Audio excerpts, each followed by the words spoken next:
Coming soon to a theater near you.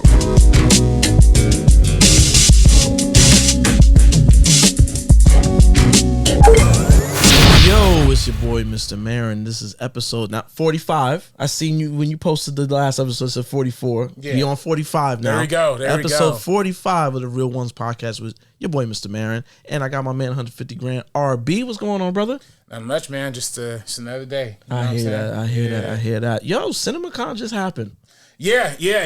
Why you ain't there, brother? What happened? I mean, hey, man, look, we tried, but we're going to be there next year, I think. Okay, First cool. cut, we're going to be there. It's crazy, too. Smaller channels got in than us. But bro, the most random people was there, dog. Yeah. Some people, I was like, I've never seen their content before. They was there. Shout out to Straw Hat Goofy. He was actually there. You know, I got some of my CinemaCon fix from him. You know what I'm saying? Some interesting things happening, man. Yeah. Big stuff with, obviously, Warner Brothers doing more footage of the Odyssey and hyping that up. I heard that Digger movie with Tom Cruise. I heard that the prosthetics look crazy, and that they was like, yo, like if you thought Tropic Thunder, he looked like got lost in that character. It was like this one, he looks crazy. Oh, for real, really? Yeah. Oh, that's crazy. And I heard it was like looking like a Michael Bay kind of movie, like which is like who crazy. Directed it? This is Alejandro G. Iñárritu. That's right. So obviously my man's Alejandro's heavy style over substance, but what's he doing with this big budget action nonsense? I can't wait to see it. I mean, he got the right name attached to it, you know what I'm saying? So it's definitely gonna do some numbers. I heard Warner Brothers is trying to tap into the A24 market with Clockwork. Is the name. They got that new film from Sean Baker. Did they take that from what you call Clockwork Orange? Oh, maybe. Was that a WB film? That was a WB film. I think that's because when I seen the Clockwork, I'm like, is that very what's his name? Stanley Kubrick. Is that Kubrick inspired? You know what I'm saying? Yeah, I think all of or a lot of Kubrick's movies were through Warner's. Okay, because I know for sure. What's the Shining?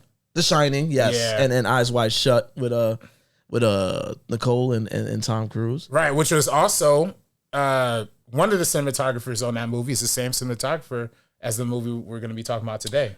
He was on that film? Yeah, Malik. He was a second unit cinematographer. Malik's he got put on big time. Yeah. He got put on big time because I forgot what he was doing on set on I think Crooklyn. He was like on another film and just if y'all didn't know, today we're going to be talking about Spike Lee's Girl 6. Mm-hmm. And we're talking about right now Malik Hassan Saeed, who is great. I actually got to meet him in Brooklyn last time I was in Brooklyn. I saw him and I was dapping up people and the brother looked mad familiar. He's got a baldy now. And I'm looking at him. I'm like, yo, my man, what's your name? He was like, Malik. And I was like, I know who you are. Dapped him up. You know what I'm saying? You know what's crazy too? I didn't even realize how big he was at the time, but he also was at Network. Not at Network, but he helped us light some stuff at Network. Like Get out of here. Yeah, it was like one of the first things, like Bianca, it was like one of the in like 2 weeks, she brought in Malik and he like relit our set a little bit. Of course, them white boys wasn't, hearing all the notes and stuff. But even some of the stuff he was saying right then and there, I took it and I literally used like some of those tricks like to this day. Yeah. But that was they was hating on him? There wasn't hating, of course. Like, actually, you remember that dude, Eddie? He was the one who told me. Like, he was the one who did Belly, and he, like, revolutionized. Yeah. So he was tapped in. But, some of the other guys, they weren't, like, dismissing them. They did it in the moment. But then, like, next week, they was back to their normal, kind of, yeah, well, you know how that go. They're like, let's wait for this asshole to leave. Yeah. Who the fuck does this guy think he is coming in telling me to do my fucking job? You know how they give it up, dog. They don't like when we come in, stunting because we know what we doing. You know what I'm saying? Right. But then they'll go hire one of their boys that's unqualified and fucking up on the job. You know. They fail upwards. You know how that go. Yeah, you know how that go. Yeah. But I would say that was whatever shoot we did. I think that might have been right before we brought you on Network too. Okay, but damn, I just missed him. Damn. Yeah. It was literally only one day, and I barely talked to him. So Bianca knows him. Yeah, I guess so. Yeah. I might have to run that back because, like, I want to talk to him because I think he's such a fascinating figure. Mm-hmm. Like, he was so young on Clockers, and he was like the DP of that joint, and like, I'm just like, yo, like, what made Spike tap you and just give you the next film? You know what I'm saying? Like, you had another position on another film. You was damn near almost like an intern, like, and then by Clockers, it's like, yeah, he's running the show. Yeah. And like you said, not only with Clockers, he eventually, like you said, shot Girl 6. He got game. He got game. You know, which is one of the best looking Spike films, in my opinion. You know what I'm saying? Yes, it is. Belly, of course, is an all-time classic. Oh, listen, Belly is a trash film, but it looks amazing. That opening scene. I know. Listen, I know a lot of casual movie watchers. You know, they see the director, they're like, "Oh, Hype Williams." They give it to him. The DP do a lot too. You know what I'm saying? Like, you know, RB, like, you get to talking to Matt. Yeah, and y'all figuring out both Matt Stewart and Matt Allen Smith. Yeah, you know, if you look at Spike's films, you look at when Ernest Dickerson was there, it looks totally different from the other film. From even Crooklyn. Crooklyn was what, Arthur Jaffa or something like that. Yeah. That does not look like the first 6 Spike films. You know what I'm saying? And then when you see Ernest Dickerson move on, or even things like Death by Temptation, it looks like a Spike Lee joint because that's Ernest Dickerson. You know, another DP turned, you know, director that I met. You know, he ended up doing Juice, Demon Knight, one of my favorite films. I actually got to tell him that Demon Knight is one of my favorite films. Like, I know when he saw me, I was wearing my Mo Better hat. You know, we was in a Spike-like environment. Right. So I thought he was, you know, he probably saw me and was like, yeah, he about to tell me about the Spike joints or maybe Juice. But when I told him that Demon Knight, he was like, oh. He was like, oh, wow. He's real tapped in. Demon Knight. Tales from the Crypt presents Demon Knight. Great film. That's a film we should have really discussed last year for the 30th, but you know. We're going to get to some of that stuff, man. We're going to get to it, man. But yo, RB, before we get into Spike Lee's Girl 6, what have you been watching, brother?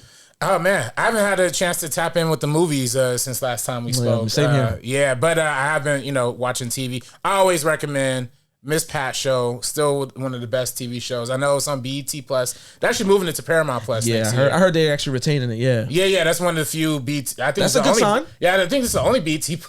I mean, listen, man. That shit's Medea Plus, dog. There's nothing but Tyler Perry material on there. Hey, look, it is mostly that. But I would say, like, the Miss Pat Show alone is worth, you know, the BT Plus subscription. That show is that good. Me and my Dukes be rewatching that. You know what I'm saying? Dope. So that was dope. And then, man, The Boys is back, so I'm watching that too. So TV, a lot of TV stuff. Like, you know, have you been watching Euphoria? Oh, I mean, I listen, man. Listen. During the pandemic, you know, when Euphoria dropped, I was very busy. When that first season dropped, I was like mad busy. And I always kind of saw it in passing, but it wasn't until the pandemic that, you know, I got to sit still. And I said, let me just binge this joint. And it was great. Yeah, first season. I love you. The first season, I loved it. The visuals, a lot of the situations in the show, I was like, yo, whoever wrote this, like, you know, sick of the visual. they sick, but they not off. Like the one scene with what's her name, Barbie Ferreira, when she was in the room with the other boys, and like they was like at a party, I think, and she was upstairs in the room with them, and they was just like, yo, let me see something. Like I've been around that before.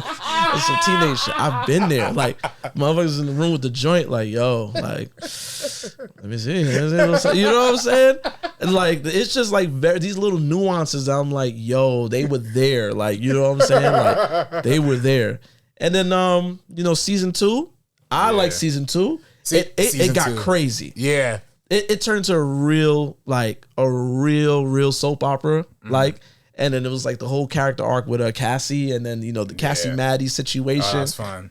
That was fun, dog. That episode when they did the play, was like, is this shit about us? And stuff like that. Amazing. So I've been waiting patiently to see season 3, and then you know, we heard that it would come. It takes some time to come through. I was gonna say these. The one problem with Euphoria is like it's supposed to be in high school, but 4 seasons, 4 years or 3 or 4 years in between. They can't do that. So when I realized it was gonna take a while, I was like, "There's no way they're gonna still be in high school." Yeah. And then, you know, they told us, yo, they're not gonna be in high school. Then, you know, Angus Cloud ended up passing. Yeah. Every star became the biggest movie star in the world. Yeah. Yo, when I was no bullshit. When I was looking at the footage of the premiere, I'm like, yo, that's Jacob Elordi. Yeah, Oscar nominee Jacob Elordi. Zendaya. Right. Sydney Sweeney. Right. They're like 3 elite tier stars right now. Yeah. For different reasons. Yeah. Do you know what I'm saying? For very different reasons. Yeah.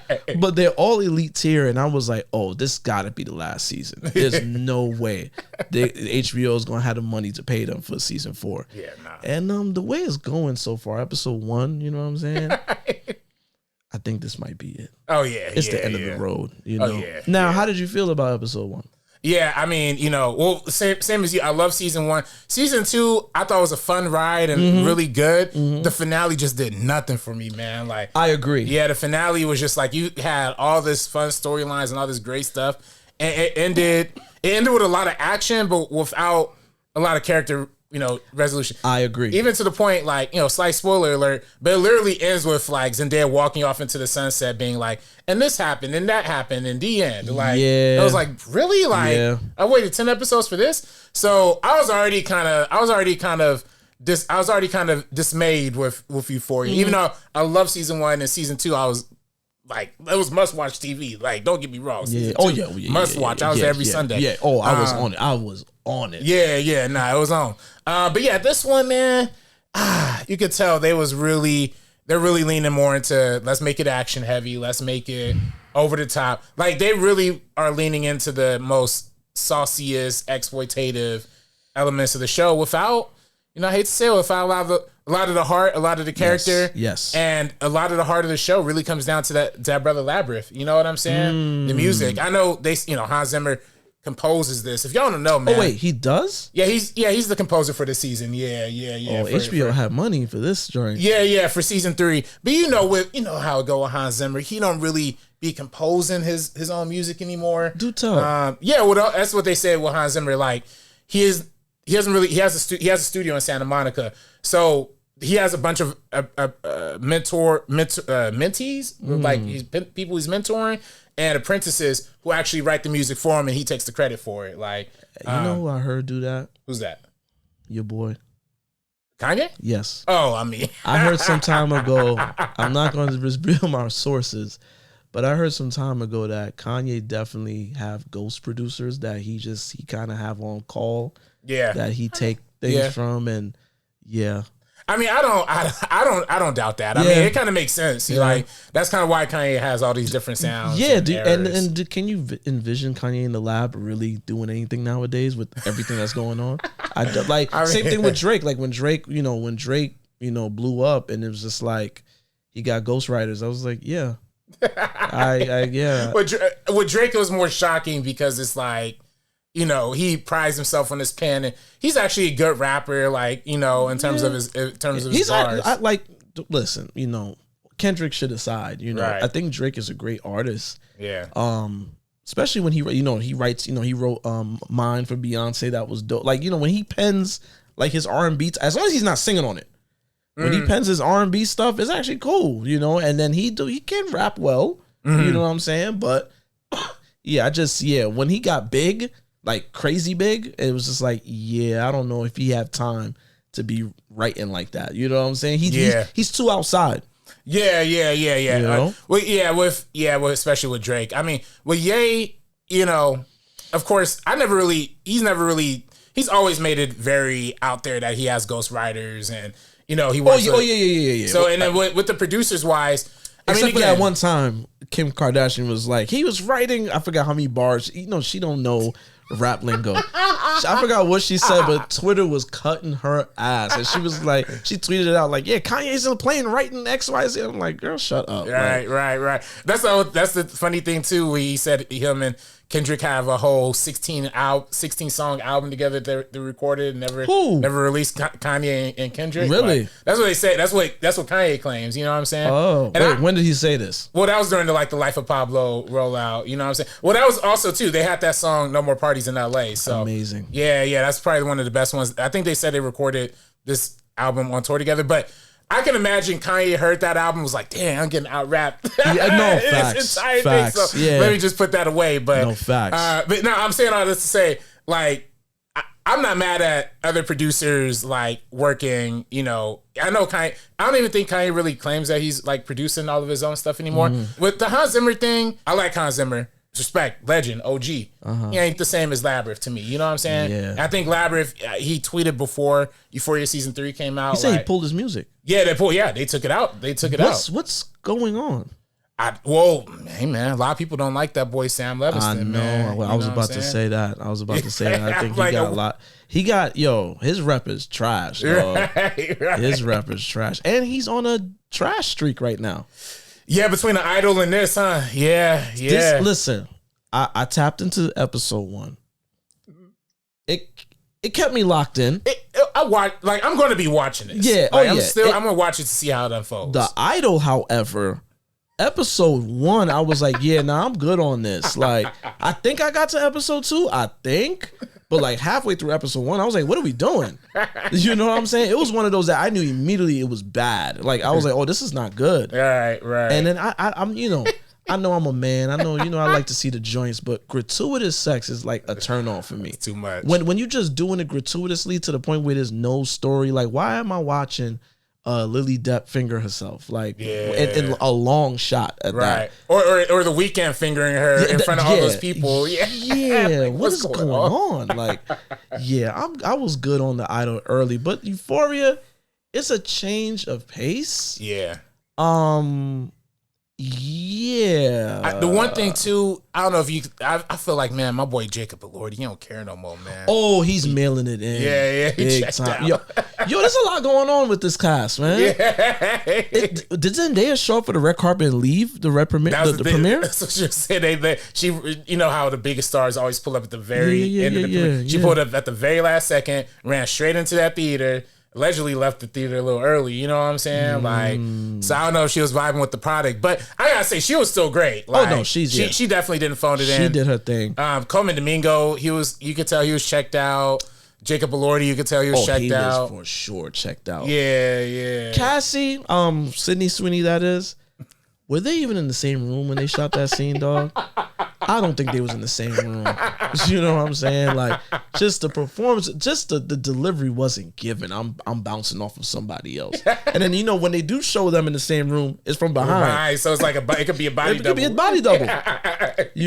And this show, there's some seems is bursting on season 3. Yeah. It's a good thing that this might be the last one. Yeah. Because this is not looking like it's going. I'm going to watch it. I'm going to watch it, and I'm going to see where it goes. But off rip, this just feels like a different show. Yeah. Oh, for sure. From season 1, and I think there was of course, I don't know if you heard that story of that lady who said they ripped off a lot of her aesthetic for season 1. Yes. I did like an Israeli show. Yeah. This was originally based on an Israeli show. Okay. That same name, Euphoria. But there was a woman that he hired. Yeah. For the vibes and the aesthetic. Yeah. I think literally she was. I think HBO actually originally hired her to like bring some concepts to like the Euphoria show, or whatever, and she had all that the first season with all that glittery makeup and all of those pretty colors. Yes, I did. That was all her stuff, and then Sam kind of saw her portfolio, saw her like pre-production stuff, and was like taking that mug. You know what I'm saying? And then like of course she got mad about it. She complained about it. I gotta find the woman's name. I'll probably. I just saw it like 2 nights ago. I think I saw it on TikTok or something. I was like, oh snap! I can't remember the name. I can't remember the name either. Yeah. But then and that's the sick part about Hollywood, right? But then talk about But hey, look, Sam Levinson got paid and she didn't return for this. So that's why season 2 and season 3 I feel a little bit different. Feel more like they try to go for this heavy like Western vibe. It's like gritty. Like, even the title card was like with the year in the what they call it, the Roman numerals. Yeah. I was just like, yo, this just the vibe is different. Yeah. It's a different show. It's almost. It feels like it's like a.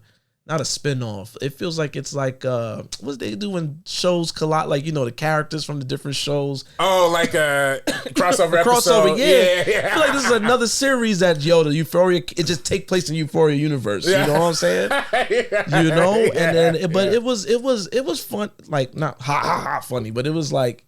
It was some humorous moments. I was gonna say, like when Homegirl pulled up on Zendaya at the drugstore, was like, "Yo, you originally owed me $10,000. Yo, now you owe me $42." Yeah, she's probably like, "Hey," it's like, "Yo," it's just very deadpan. Like, oh man, that was funny.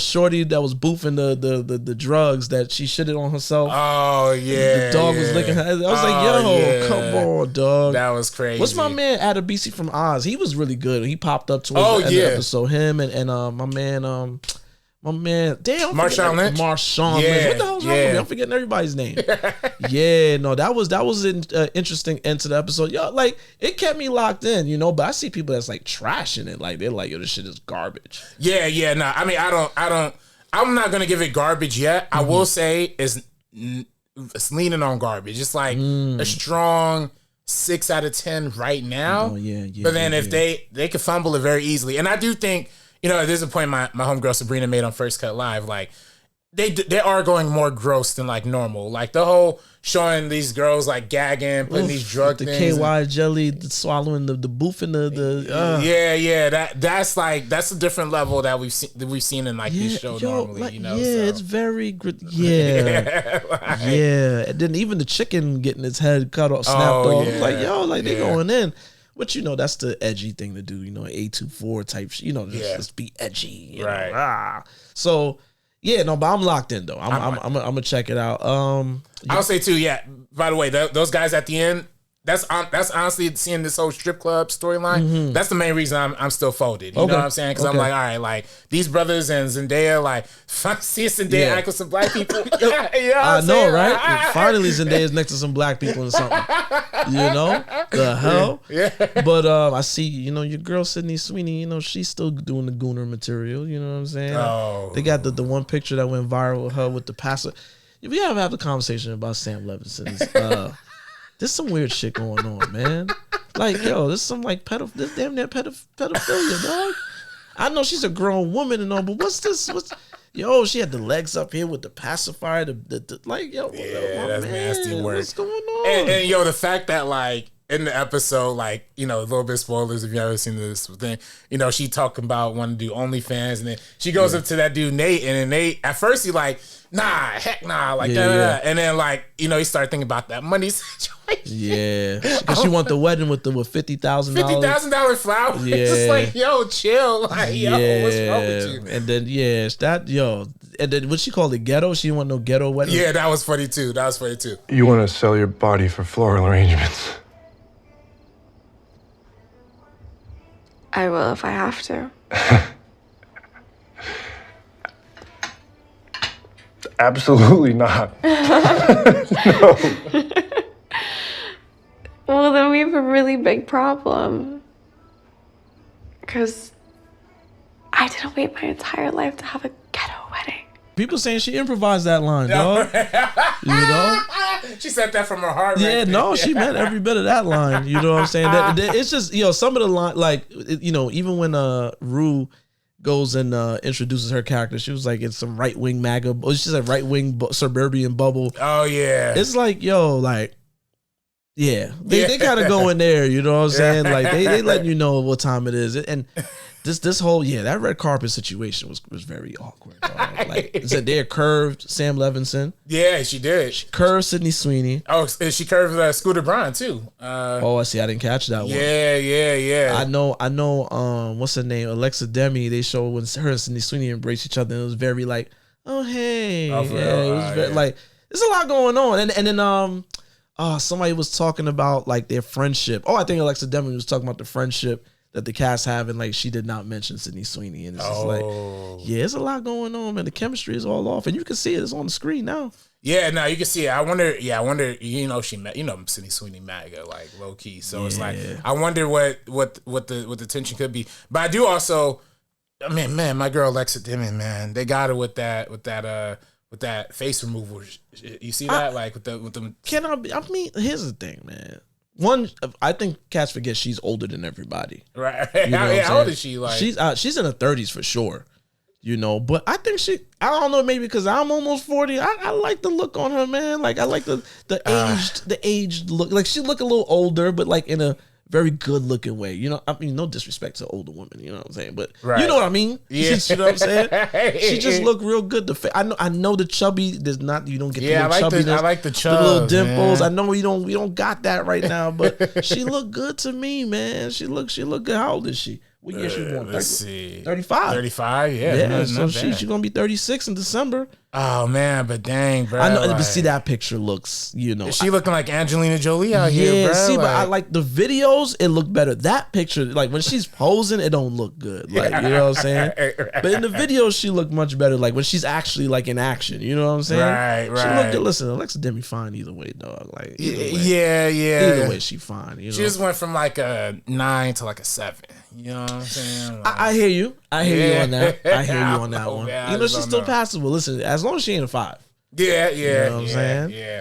But Man, hey, yo, that girl Barbie Ferreira, Yeah. she talking about how, her character wasn't going nowhere. She was just like a sex fiend in the first I think she's season. being nice. I think she's being very nice. I think the reports that got out about her and Sam Levinson, and I know somebody that worked on the show. I'm not saying no names. I heard they NDA'd up. They can't talk about nothing that they experienced on set. That's all the friend told me. She was like, yo, I can't even. She's like, I would love to tell you. I don't know why. Yo, when y'all do that in Hollywood, why do y'all do that? Like, okay, I get it. This is a very clout chasing ass town. Motherfuckers will take what you say and go to TMZ. Right. I'm not trying to do that though. Right. We might tell y'all, but we not going. Yeah, the only reason I'm saying what I'm saying is because I'm protected, but I ain't gonna go in with juicy details, you know what I'm saying? But I just heard that like the set was kind of crazy. Like, yeah. I heard there was some wild shit going on set, and she was like, yo, they NDA'd us crazy. Really? Like, yeah, she was like, yo, the fact that like we not even on record, and she's like, I'm not gonna tell you what it is. I was like, damn, So Euphoria said, listen, man, this business could be toxic sometimes. It's a tough business, man. It's a tough business, and hopefully, I don't know. Hopefully, all of these actors and people like find they spotlight.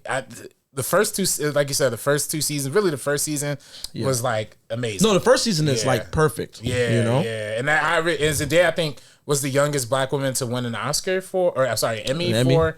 That's right. She did win the Emmy. Yeah. That's right. Didn't Coleman Domingo win an Emmy too? For best guest actor. Yeah. That's why I'm like, yo, and they did Coleman. I'm like, man, like I got him saying all this, all that. They had him going to like an anti-gay rant when he himself is a gay man. I'm like, all right, man, y'all. I don't know nothing about no butt sex. It's like, and you can tell. You know when we on sets, like, sometimes an actor will be like, yo, I don't know about these lines, man. A lot of times director, I'm speculating, but a lot of times the writer director's like, nah, stick to the script. Come on, do it. Yeah. I felt, and then when you tell an actor that, they just, all right, I'm just do the lines, forget it. Like, and that's literally what that energy felt like. I'm just say the lines, get it over with. Okay, see, I'm not tripping, dog. See, I've been on sets too much, so it's like when I watch certain things, I'm just like, he don't mean nothing what he's saying right now. Like you could tell, like just the delivery is just not. It don't feel genuine. You know what I'm saying? It's just like, let me just ramble this out. Let me just get this out. Whatever. That's probably not. That was probably the take he thought they was gonna throw away. Yeah. You know what I'm saying? He probably said what he really wanted to say in another take, and then Sam Levinson bum ass went in there and was like, no, he's gonna stick to this fucking script. Take 78. We're gonna keep that one. Yeah. You know what I'm saying? But I'm looking forward to it. I'm definitely gonna be checking for it this Sunday. You know what I'm saying? Listen, y'all got me. I'm hooked. I want to see what they do with Hunter Schafer's character. Oh yeah, they haven't even touched on her at all. Right, they haven't even introduced her at all. They wrote Fez off as being in jail for 30 years. Yeah, that's kind of weird. Like, I guess. They had a whole dialogue like, you need to call him. This is like, weird. Right. She's never gonna call Fez. Why are you telling us this shit, dog? Like, the phone call's never gonna happen, dog. Like, I was just annoying. You know what I'm saying? I contemplated going to see You, Me, and Tuscany. Oh yeah. I contemplated because I'll be wondering sometimes. Shout out to Will Packer. I'm not getting at my son at all. Like I'll actually look up to him. Yeah, he's great. Yeah, but it's like, is this counter programming what y'all doing to us right now? Because Nina Lee went online and was like, "Yo, these heads." Oh, Nina Lee, what did she direct? Did she direct The Photograph? Nah. Okay, nah. All right. So Nina Lee, she got on Twitter and she was like, she's shopping whatever script to Hollywood, and she says the big wig said, "Hey, we gonna see what You, Me, and Tuscany do this weekend, or in this box office run before we greenlight anything going forward." Mm-hmm. Which that's a standard a lot of black filmmakers are held to. You know what I'm saying? It's like they don't trust us with The Rock at all. You know what I'm saying? It's kind of like you get motherfuckers like Sam Levinson could get whatever greenlit. HBO, it seemed like he playing with house money at HBO. Right. But like black filmmakers would be like, this doesn't travel. You know what I'm saying? All the they pull out all the stops. You know what I'm saying? Right. I wouldn't be surprised if Ryan Coogler getting a lot of pushback on stuff that he's pitching right now. I would not be surprised. Just after winning an Oscar too. Right. Yeah. I would not be surprised. Yeah. So, she said that, they said that. And then Will Packer hopped on it and was just like, yeah, this is crazy. You should go see my movie then. And I'm just like, is this some sort of, are you gaslighting me into going to see this movie right now? You know what I'm saying? Like, what's going on? You know? And, you know, I'm always down to promote, you know, to fuck with black films. You know what I'm saying? I'm always down. But, you know, I saw the trailer. It just wasn't doing it for me, man. It just wasn't doing it for me. And you know, rom-coms, I'm not big on rom-coms, son. Yeah, I mean, we haven't had a good era of rom-coms in our generation. You know what I'm saying? Haven't. And I think, you know, like... The closest rom-com, what I call a rom-com, but it's very toxic, Boomerang. Like, I love Boomerang. Right. You know well, yeah, I mean, that's what, like, 90s to 2000s, like, was the peak of rom-coms. Yeah. You know what I'm saying? Yeah. Like... You know, I mean, I don't know if you count Love and Basketball as a rom-com, but like Brown Sugar. Yes. You know, like for black rom-coms, like the late 90s, early 2000s, we was killing it. You know what I'm saying?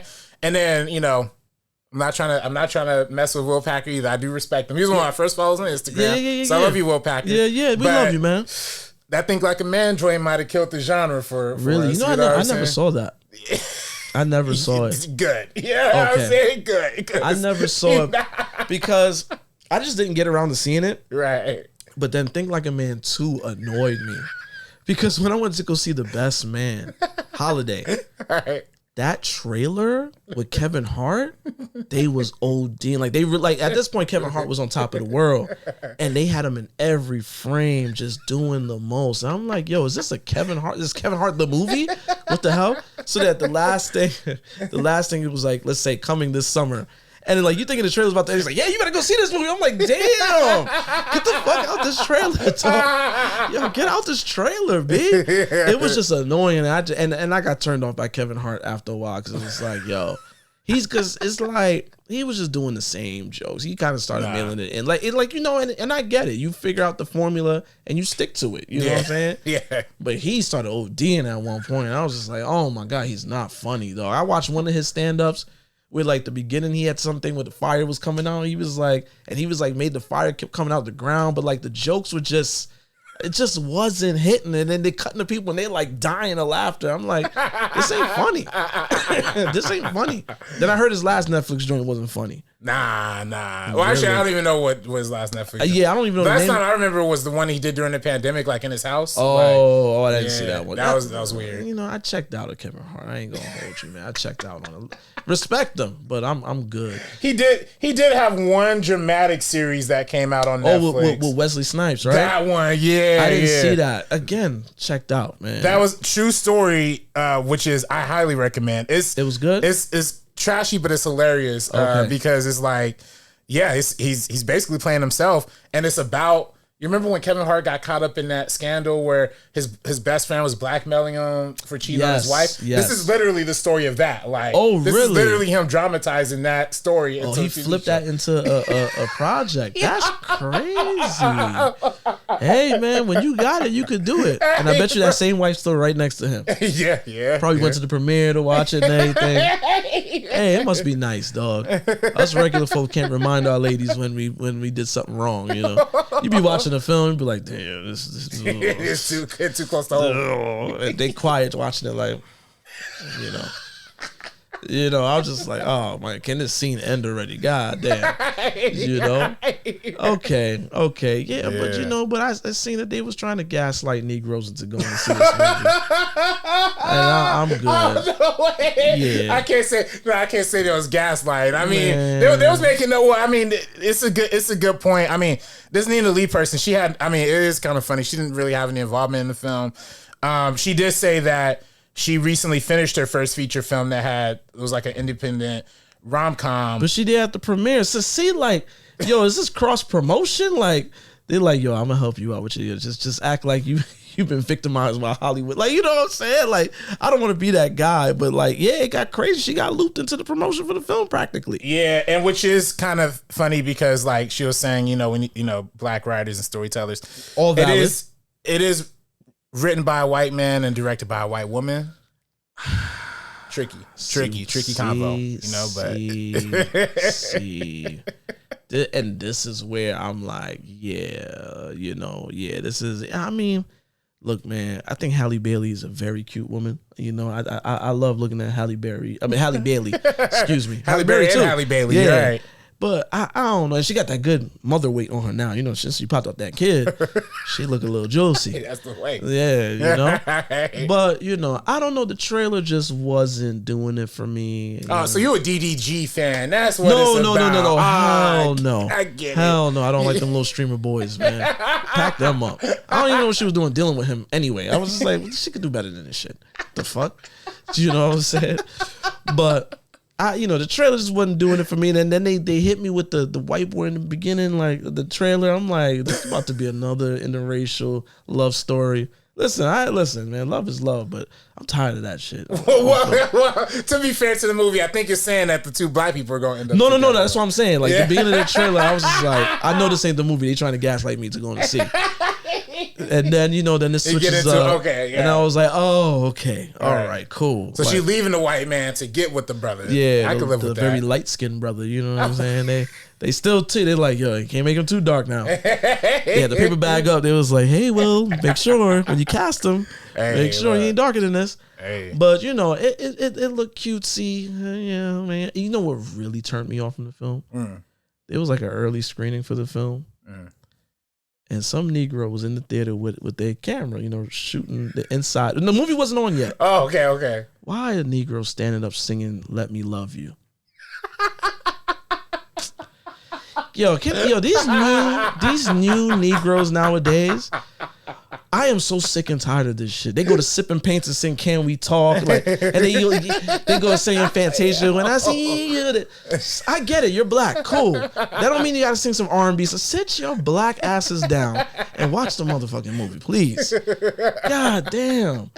I'm tired of this shit. You remember when we were black and proud? We would do shit. Like march in the street. Like, we really, black and proud. We'll cut our hairs into... Yeah, we got the afros. We mad about shit that's going on in the world. You know what these black and proud Negroes of today do? Let me go in a public place and sing Fantasia. And record it and say, I love us. Like, get this shit out of here, man. It's the same type of Negroes that went and made things like the blackening. Like, get y'all up out of here. That was made specifically for these type of Negroes. Chill. The blackening was Let's laugh at some black stereotypes and some silly black shit. I voted for Trump. Oh, that's funny, isn't it?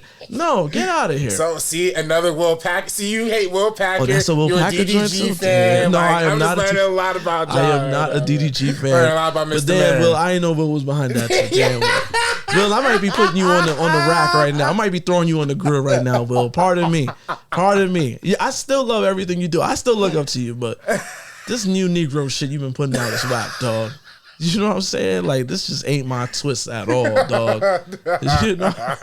Hey, man, look, bro. Excuse me. Let me stop talking about these new Negroes, man. I was gonna say you about to get banned from Atlanta at this point, man. Pissed off Will Packer, Tyler Perry. Fuck Atlanta. Yeah. I don't go there anyway. Fuck the Atlanta and the Atlanta Hawks who's playing the Knicks this Saturday in the first round. Man, fuck Atlanta. The Trae Young, the way y'all did Trae Young it was years ago. Pack him up. I seen people talking about Trae Young should be courtside. He's in Washington. Pack him up. He don't need to be there for nothing. Like, y'all gonna get packed up too. It's funny seeing Anthony Davis being like, I still kind of want to play for the Lakers.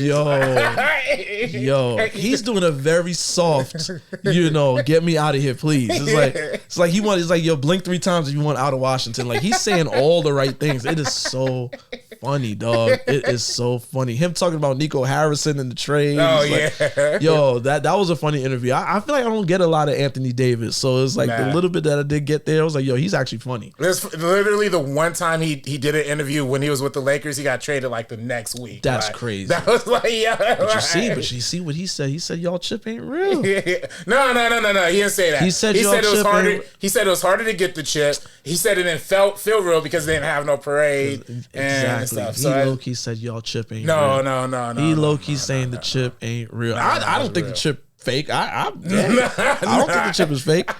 Listen, the Nixon one in 2020, I would have been claiming that chip too. But he right though. You ain't getting no parade or nothing. Yeah, we ain't getting no parade. It's not a real chip, man. And then LeBron trying to be like, oh, the Lakers and the Dodgers should get a joint parade. It's like, all right, boy, shut your ass up, man. People are dying from COVID right now, dog. What the fuck is you talking about? You know. Yeah. But you know, we here. You know what I'm saying? As you see with the T-shirt, you know what I'm saying. I had to go to the vaults today to pull out the original threads. You know what I'm saying? It says what? Copyright 1995. This is the Girl 6 T-shirt. I want to say this is a crew shirt.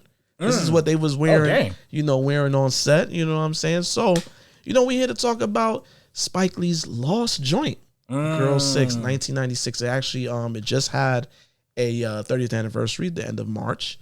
The film Girl 6, you know, we followed Teresa Randall. You've seen her in King of New York. She was kind of like the background joint in that, you know what I mean? Definitely saw her. The first time she worked with Spike was in Jungle Fever. She was in that the famous war council scene after Wesley Snipes got thrown out. Yeah. And the sisters got together and was, venting. Great scene, unscripted, I was told. Oh, really? Unscripted scene. Yo, they was them sisters was going in, dog. They was going in. But yeah, Teresa Randall was in that joint. She ended up popping up in Malcolm X as well. Oh yeah, as the girlfriend. Yes. Yeah, it was as Denzel's. But it was PG-13, so she ain't say that. Oh yeah. No, something like that. You think about Jungle Fever? Yeah. That's a crazy ending. That's a wild ending. Yeah. But anyway, and here she plays Girl 6, who's a struggling actress in New York, and she's trying to get her footing, and things ain't working out, so she turns to phone sex, where she can get a quick little buck, and a lot of hilarity and oddities ensue on this journey to LA, which she ends up, spoiler, 30-year-old movie, but whatever. She ends up in LA at the end of the movie. So there's a lot that happens between that, man. And, I say Lost Joint because the film came out in 96, did its thing, VHS, you know what I'm saying? Didn't get a DVD release till 2006. Yeah. And it hasn't been seen since. No streaming, no nothing. Is it available buy or rent on like Amazon or anything? Last time I checked, it was on eBay for like $200. Oh, really? It's like legitimately out of print. Like, I don't even think like Anchor Bay Entertainment printed up them DVDs. It wasn't even really done through Fox. So they kind of licensed it out to whoever, to get it out there. And, when the DVD came out, Prince was with us. You know what I'm saying? So I'm pretty sure, when it came across his purple desk, he was just kind of like, yeah, clear the music. Sure, that's Spike Lee. That's my man. Clear the music. Fast forward to 2026, the film is nowhere to be found. I have some information. I did some digging. You know what I'm saying? And then I got looped in somehow into this whole mishap. And it seems like a streamer. I'm not going to say the streamer's name, but you could figure it out yourself. A streamer was interested in getting the movie up for Black History Month, and then they have plans for June, Black Music Month. And they sent it over to Prince's estate, and they won a lot of money for the music. Really? Like an insane amount of money. Like unreasonably expensive. Really? Like ridiculous amount of money. Yeah. And if you know anything about the Prince estate, it's being ran by Londell McMillan, who does not have a great reputation out here, to the point where Jay-Z called him a crook on record. You know what I'm saying? One of them 444 songs, Jay-Z kind of, he called him out. Jeez. The Prince estate is an interesting situation right now, and unfortunately, that's why Girl 6 is nowhere to be found. I was gonna say, even when we talk about the Tarantino cameo and that one clip, yes, and then that clip gets demonetized because it's the raspberry, the music, beret, the music, and then anytime I show a replay of the clip on like another show, it gets clapped for that. I'm like, dang, y'all are tight. They only played like 6 seconds of this, and then they just get clapped for it. Like RB said, it's a lot, typical Black films in the 90s, wall to wall with music. Spike films, wall to wall with music. Literally, somebody could be sleeping and there's music playing in the background. You know what I'm saying? And there was a moment in Black films where they was like, if you watch some, like a lot of the lesser tier Black films, that got like really good soundtracks. And you see the trailer and it's like, yeah, this movie, yeah. But the soundtrack's featuring Master P. This and that. It's like, yo, damn. It's like a damn commercial. Like, it's like, yo, like you telling me, you spoke louder to tell me about the soundtrack because that's what they was doing. That was the tie-in. You know what I'm saying? They was just selling the film with the music. And a lot of those films are like Dead Presence is another one that nowhere to be found right now. A lot of music to clear on that one. All them 70s, you know what I'm saying? House Party just got, Criterion just did that, but look how long it took House Party to get on 4K. We have to wait till its 35th anniversary, you know what I'm saying? So these things are expensive, bro. Very, very expensive. So, that's where Girl 6 is at now. As we said, the music, this was a collaboration between Prince and Spike Lee. Two titans, one in film, one in music, and also another titan, playwright Suzan-Lori Parks. You know what I'm saying? Oh, surprise winner. Yes, exactly. Prince got brought in. He got looped in after Spike already had cut the film. So I don't know what was going on at the time. Maybe Spike was feeling, you know how it is when you listening to an artist and it's just like, yeah, I'm gonna go through the discography and like that's like the artist for the moment. I would assume something like that happened. And Spike was like, you know what? I got Prince's number. Let me give him a call. And he did gave Prince a call. Prince and Spike is cool. So Prince gave him full access to his discography. He's like, yo, Spike, you can have whatever. And this is in the middle of his beef with Warner Brothers. So, and the soundtrack was released on Warner Brothers records. So it's like a lot of things that could have went wrong there.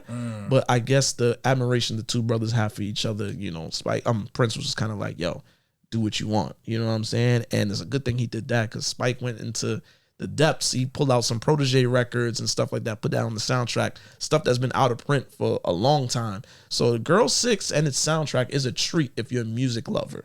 You know what I'm saying? If you're really into Prince's music or really deep cuts, it's there. And then he went into the vault for the opening credit sequence. She Spoke to Me, which was recorded 3 years before the film came out, but sounds like it was recorded for that, what they were talking about in the song, and it just worked out perfectly, you know what I'm saying? And then he got a new song out of it from the title track, Girl 6. So, Girl 6, I remember when it came out, you know what I'm saying? I was, going on 8 years old, you know what I'm saying? I remember seeing the commercial, and as a kid, I was always like, yo, I love Spike early, you know what I'm saying? So it was like, oh, Spike got a new film? Let me check that out. But my grandmother, who was a manager of the movie theater, she caught wind of the film, and she warned my mother. She was like, Allison, that movie's about sex. So my mom was like, yeah, you can't go. You can't go. So at the time, she was dating my stepdad, and they went to go see it. But I remember her coming home and saying she didn't like it. And I was just like, damn, and I had to wait for it to be on HBO. I had to sneak to watch it on HBO. You know what I'm saying? Late night joints. Yeah. Even though it's really not that crazy of a film, but it's like, yeah, this it's phone sex. You know what I'm saying? Like they moaning and shit like that. Can't watch that when you're 8 years old. You know what I'm saying? Not in the crib with your grandmother nearby and shit like that. Yeah. So this is one of those that I seeked out and I saw it, and it was always an interesting film to me. I feel like the vibe of the film is different from what Spike was doing. You know what I'm saying? I feel like this is coming. This is the end of his golden run, quote unquote. You know what I'm saying? From She's Gotta Have It to Malcolm X. And then, Crooklyn came out in 94, kind of came and went, even though it's like a classic now. Crooklyn kind of came and went. Clockers kind of came and went. I feel like at that point after Malcolm X, I don't know if it was that Spike pissed off the powers that be with how you went about funding Malcolm X and telling people how he did it. You know how it is. You throw a pie in their face. They're like, oh, you're trying to make me look crazy. And I feel like... It's part of the press run he did with Malcolm X too. Yeah, he was just calling out Warner Brothers in the system like, yo, I had to go to rich black people to get this film made. You know how they are, man. That's never going to fly. So I feel like, Crooklyn, Clockers, I feel like he had to take the hit on that commercially. You know what I'm saying? Like, this is a point where Spike's films ain't returning the same amount of money they were from 1986 to 1992. You know what I'm saying? Stuff is either barely breaking even. They'll say the budget is like 10 mil, but we all know it's really double that when you think about marketing. Right. You know what I'm saying? When these films is making 13 mils at the box office, 14 mil, this is his commercial decline, quote unquote. Girl 6 made $4 million in the box office. It made $4.9 million off of an estimated $12 million budget. So, and then you could double, like you said, double that budget. You know what I mean? So we talking about $24 million film, probably. You know what I'm saying? Yeah. And yeah, this was a interesting time in Spike's career, and this film just has a different vibe to it, man. Like off rip, it's just very, I don't know, vibrant, chic. It's just a little different. I feel like this film is not trying to say much neither. Yeah, I mean, well, it maybe it is, maybe it isn't. I feel like the things it's trying to say it's a little confused about. So I think that's, and I think the reason why maybe your moms and a lot of frankly a lot of black women or a lot of women in general don't love this movie is because it kind of presents a lot of this perspective through a very like male gazy kind of lens. Absolutely. The whole phone sex thing is just like, you got all these fly joints, and they enjoying it. You know what I'm saying? I'm like, I don't think this is a business that like, they happy to go to work and be like, yeah, they fly. Debbie Mazar fly. Teresa Randall fly. Yeah. Naomi Campbell. Yeah, Naomi Campbell. Yeah. She's in there talking crazy like these fly joints. It's very much in the male gaze, and and this is around the time when Spike is getting that flack, like you don't know how to write your female characters, bro. And I think he brought in Suzan-Lori Parks to like counter that, right? But then what we get on screen is I mean? Well, that's part of what I was wondering with the production of this movie too. Like, did she originally write the screenplay and then he got brought onto it, or did they collab on that? I mean, I could tell you off rip, I just got an ear for his dialogue. Yeah, I was gonna say that feels very Spike Lee. Like, yes. It's also the fact that in the beginning she repeats the same monologue from "She Gotta Have It." To me, it kind of feels like a spiritual sequel to "She Gotta Have It" in a way. You took the bars right out. Like, I was just gonna say, if off rip, this is 10 years after "She's Gotta Have It," so it's almost like he's celebrating his decade in the industry. You know what I'm saying? Yes, there's a callback later in the film to "She's Gotta Have It," but yes, the opening and ending monologues is 100% pulled from how we meet Nola Darling for the first time. It's literally the same shit she's saying. Right. You know what I'm saying? And this film was I ran it back. I've seen it a lot, but like I took a break from it for some time, especially to prep for this episode. I was like, let me kind of wipe that out my memory and look at it through a critical eye. You know what I'm saying? Of course, I love Spike stuff, and there's a lot of interesting things going on. I love the music for sure. There's a lot of interesting things going on, but I wanted to really sit with it and really, kind of process it. And I thought it was a good film, but the beginning of the film, it's moving at a frenetic pace. You know what I'm saying? You're seeing her struggle through the industry, or trying to break in the industry, and things ain't happening. She's handing out brochures in the street. She's really hustling to get her dollars, and we get all the way to the phone sex portion, and that middle right there is where the film stalls. Like, we gotta get a lot of scenes where she's like, a lot of humorous scenes, like, oh, I'm gonna pull out my kielbasa and da-da-da-da-da. Thomas Jefferson Bird doing the baseball thing again. Spike written. I know that was Spike. Right. Doing the whole baseball thing, and it's just like, all right, where we going here, man? Right. What are we doing right now? Spike's whole character in this movie is like, so. Oh, that is, first of all, originally Spike's character, Jimmy, who is her across the hall neighbor. I was gonna say, are they neighbors? Are they friends? Are they related? Or I don't know. I think they're like, neighbors that got friendly. You know what I'm saying? He was originally supposed to be a gay dude. Oh, really? Yeah. That makes sense. I mean, they hanging out all the time, and he never makes a move. Like, that's what I was kind of thinking. Spike wasn't gonna do that. He wasn't gonna let that. The 90s gays, man. Hated it. 90s. That's how the gay men was in films and stuff like that in the 90s. Right. I mean, I give Spike some credit for Get on the Bus, the next film he does a few months later, because Isaiah Washington and Harry Lennox played like, that was like the first time I seen like regular gay characters that weren't like caricatures. Yeah. You know what I'm saying? Jimmy was supposed to be. You're supposed to be gay in the film. Spike was like, nah. And Spike just was playing Spike. This is around the time, too.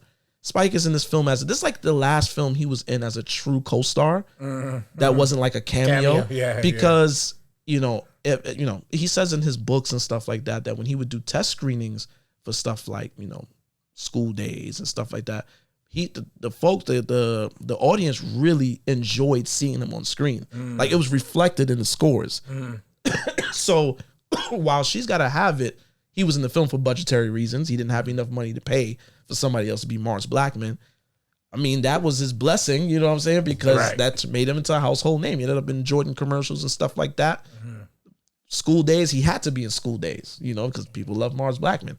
Again, test screenings, the scores was high. People love seeing him on screen. Mookie and Do the Right Thing. He's the lead, you know what I'm saying?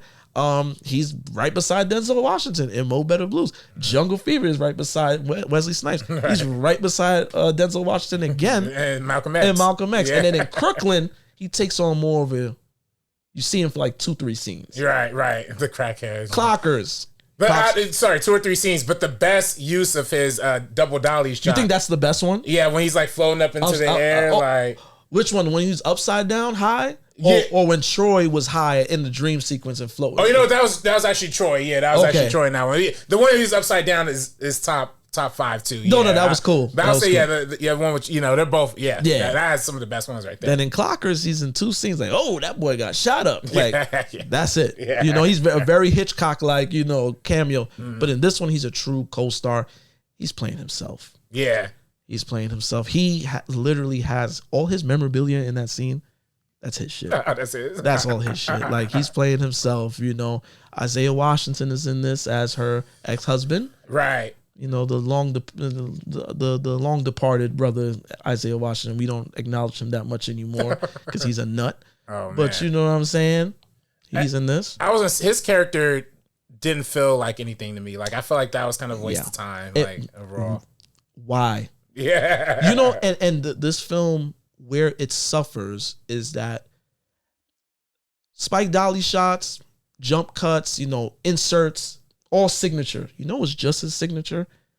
Side missions in the film that we don't need. Right. We don't need the ex-husband character. He gives absolutely nothing to this film. Right. Maybe now we get a little comic relief when he's, trying to steal shit or whatever the case may be. Or in that scene where, she goes into the characters when she's giving them a sample of her That was the main reason I felt like he was there. 100%. Screen part for that. But other than that, he's pointless. 30 years later, I still don't understand the girl falling down the elevator shaft. Yeah, that's what I was going to mention too. That is, if there was anything I could pinpoint as like the true weakness of the film, what was that? Yeah, that didn't make any sense. I thought it was, I saw some people online kind of say maybe it was, a reflection of her like spiraling mind. I heard that too. I could get that. I could get behind that. I just don't know if the movie like gave us enough to like justify that per se. Yeah. The Halle Berry cameo when that came up was like a little random. Yeah, well, but there's a ton of cameos in this film. Yeah, a ton of cameos, and I'm gonna read off some of them. You know what I'm saying? We got Madonna. Right. You know what I'm saying? You got actor turned filmmaker Peter Berg, who directed Friday Night Lights and Hancock. He's in this film as Bob Regular, the caller that she, Girl 6 gets hooked on. Michael Imperioli, who plays Christopher from The Sopranos. He's in this. This is one of his first roles, if I'm not mistaken, too, right? Yeah. I know he was in Bad Boys and Clockers before this. Oh, okay. Yeah, he played the same character. Well, not the same character, but they had the same name, JoJo in Clockers and Bad Boys. Oh, really? Might have been the same guy. It was a seemingly, ruthless typical, guy. Yeah, the same type of characters that he plays. Right. Okay, we mentioned Naomi Campbell. You get Jennifer Lewis. She's not a cameo. She's actually a co-star. But Jennifer Lewis, Yeah. I kind of, I'm so used to seeing Jennifer Lewis now as like an older Blackish, woman. yeah. Now you forget, like, oh, she got a little to her. You know what I'm saying? Back in the day, she was fly. Yeah. You know what I'm saying? Again, like you said, you blink and you'll miss her. Halle Berry shows up. That's Spike's homegirl. You know what I'm saying? She probably did him a solid with this one. Right. John Turturro, Spike Lee regular John Turturro pops up. As the agent. Yeah, he was funny with that role. Ron Silver, Ron Silver pops up as the director in the end of the film. And speaking of director, our friend of the show, Quentin Tarantino, playing an equally sleazy version of himself. Spike ain't shit because I know he threw that shit. He was like, "Yo, you want to see something funny? Watch this. Let me make this motherfucker act like himself." You know what I'm saying? Trolled him on film. I love it because that's him. I love that too, and I think that was that was one of the like smarter cameos, especially in the beginning. Right in the beginning, it leads us into like this whole kooky Hollywood world and like the kind of exploitative players like at the heart of it. Also too, Susan Batson. Yes, as well. the great. You guys coach. might not know her, but she's a great acting coach. She great, the best. Worked with her. Tom Cruise is one of her students. There's a funny short documentary. It's not a funny, like it's a insightful short documentary around the making of He Got Game. And Spike did it for, had Spike's little joints for ESPN. I think it had aired on television originally. And there's a portion where he's talking about like Susan Batson being on set yelling at Ray Allen. She would call him by the character name, Jesus! Yeah, and like the way they cut that in, there's a scene, because it was about the scene where Denzel and Ray Allen was shooting hoops, and Denzel went off script and really started balling. And Ray Allen called, timeout. He didn't say cut. He said timeout in the middle of the scene. And then, he mentioned how like Susan Batson yelled at him, and like the way he cut that in there. If y'all can find it, look for it. It's available. You can rent it. I think like for like $2.99 or some shit like that. Susan Batson's in there doing what she do. I could imagine that's where her classes are like, very intense. Take it to the pain. You know what I'm saying? It's like, whoa. Acting, but it's a. I remember when it came out, and I saw the tagline saying it's a spectacular new comedy. And at that point, I didn't know Spike for doing comedies. His films are humorous. Yeah, but was it a comedy? Yeah, I mean, it takes some big swings, Yes. Definitely some big comedic swings. I mean, I don't know if I'm just tripping. I thought all the scenes with Jimmy were funny. Like, being like, let's pray. Boom. It's very subtle comedy if it's there. Like, I don't think it's like Eddie Murphy laugh out loud. No. It's very subtle comedy. There was moments where I was kind of like giggling and laughing at stuff, Like you said, it's humorous. I don't know if I call it a comedy, but like there is definitely a kind of whimsical tone to it, which I really love. I also thought this is maybe one of the best looking Spike Lee movies ever. Like we were talking about with Malik, the DP Malik Hassan Saeed, man. He's doing his thing. He's doing his thing, like shooting the whole idea of shooting the callers on HD video, and then of course Judy on the other end being in 35 millimeter. Yeah, brilliant. There's a lot of really cool dynamic shots where you get like a lot of steady cam, a lot of like edge framing, especially when she's in those dream sequences to convey her psychosis and like how she's literally on the edge of like breaking down and all that kind of stuff. A lot of good visual metaphors. The costumes from Ina Mayhew. Is it Ina Mayhew or Sandra Hernandez? I had Sandra Hernandez. Yeah, Ina Mayhew was the production designer. My bad, but that's equally too because the film just feels vibrant. Everything about it's very. Every time I think back to 96, I think about the Jiggy era of hip hop. Or I think about like Air Max 95s, like just very neon, just neons and just colorful. Just things popping. Like, I don't know if it's just my nostalgia, but I feel like I remember 96, things was very vibrant. You know what I'm saying? Yeah, this movie did a great job of capturing that. Talking to production design, the whole fact that like you walk into the call center is supposed to be a normal office place, but you walk in and it starts to look like a strip club at first, like when you first, like with those like blue radiant lights and the red lights. Is like you're walking into something like kind of adulty, kind of like a nightclub or really again like a strip club. It doesn't feel like your typical cold office. Yeah, it doesn't. Yeah. And they're very harsh lighting, very stylized lighting all the way across. Yeah, I love when they do. I know like the phone stuff is again like kind of maybe a little exploitative maybe, but I do think the cinematography when those guys are like on the phone, they looking desperate. I love it, and it's this the whole thing is that they like vulnerable or lesser than, what I'm saying? She has all the power, so she's shot in 35 millimeter. They on that HD with that transfer, so I got that grainy look. So it's like, excuse me, and I feel like you see that even early on in the first scene of the film when she's about when she's about to expose herself. Yeah, it kind of turns to the video point of view. You know what I'm saying? Oh, right. I just I love visual storytelling. You know what I'm saying? Yeah. And there's a lot of that, and even the worst Spike films. I'm not saying this is the worst, but even the worst Spike films, as I've said before in some episodes before, he has interesting failures. Like, you know what I'm saying? Like, I can't look at a Spike film and be like, this is trash. I might not be with it all the way, but there's things that he does in it that's just like, oh, like that was good. Like the "How come you don't call me anymore" Coney Island boardwalk scene, where she's going to meet up with Bob Regular. That is like that's for me. That's like the strongest or the highlight of the film.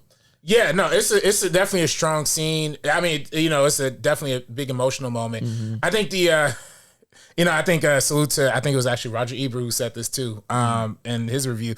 It is kind of weird that she falls in love with the caller. You know what I'm saying? Like, it kind of goes back to the whole male gaze thing of it. Yeah. It's like if, like, imagine you subscribe to a girl on OnlyFans and then she like, hey, let's link up. Right? Yeah. It doesn't seem right. Yeah, it's very unrealistic. Yeah. But that being said, though, like, I do think, like you said, the emotion behind it. I was also a little confused, though. Was that guy who walked past her, was that the guy who like ghosted her, or was that no? She mistook him for somebody else. Actually, the guy that walked past her is Al Palagonia. He's in He Got Game. You like this watch? Oh, that guy. Yeah. That's Don Pagnani. There you go. Yeah, Don Pagnani. He sits courtside with Spike at them games. The white guy you see sitting next to Spike at the games, that's Al Palagonia.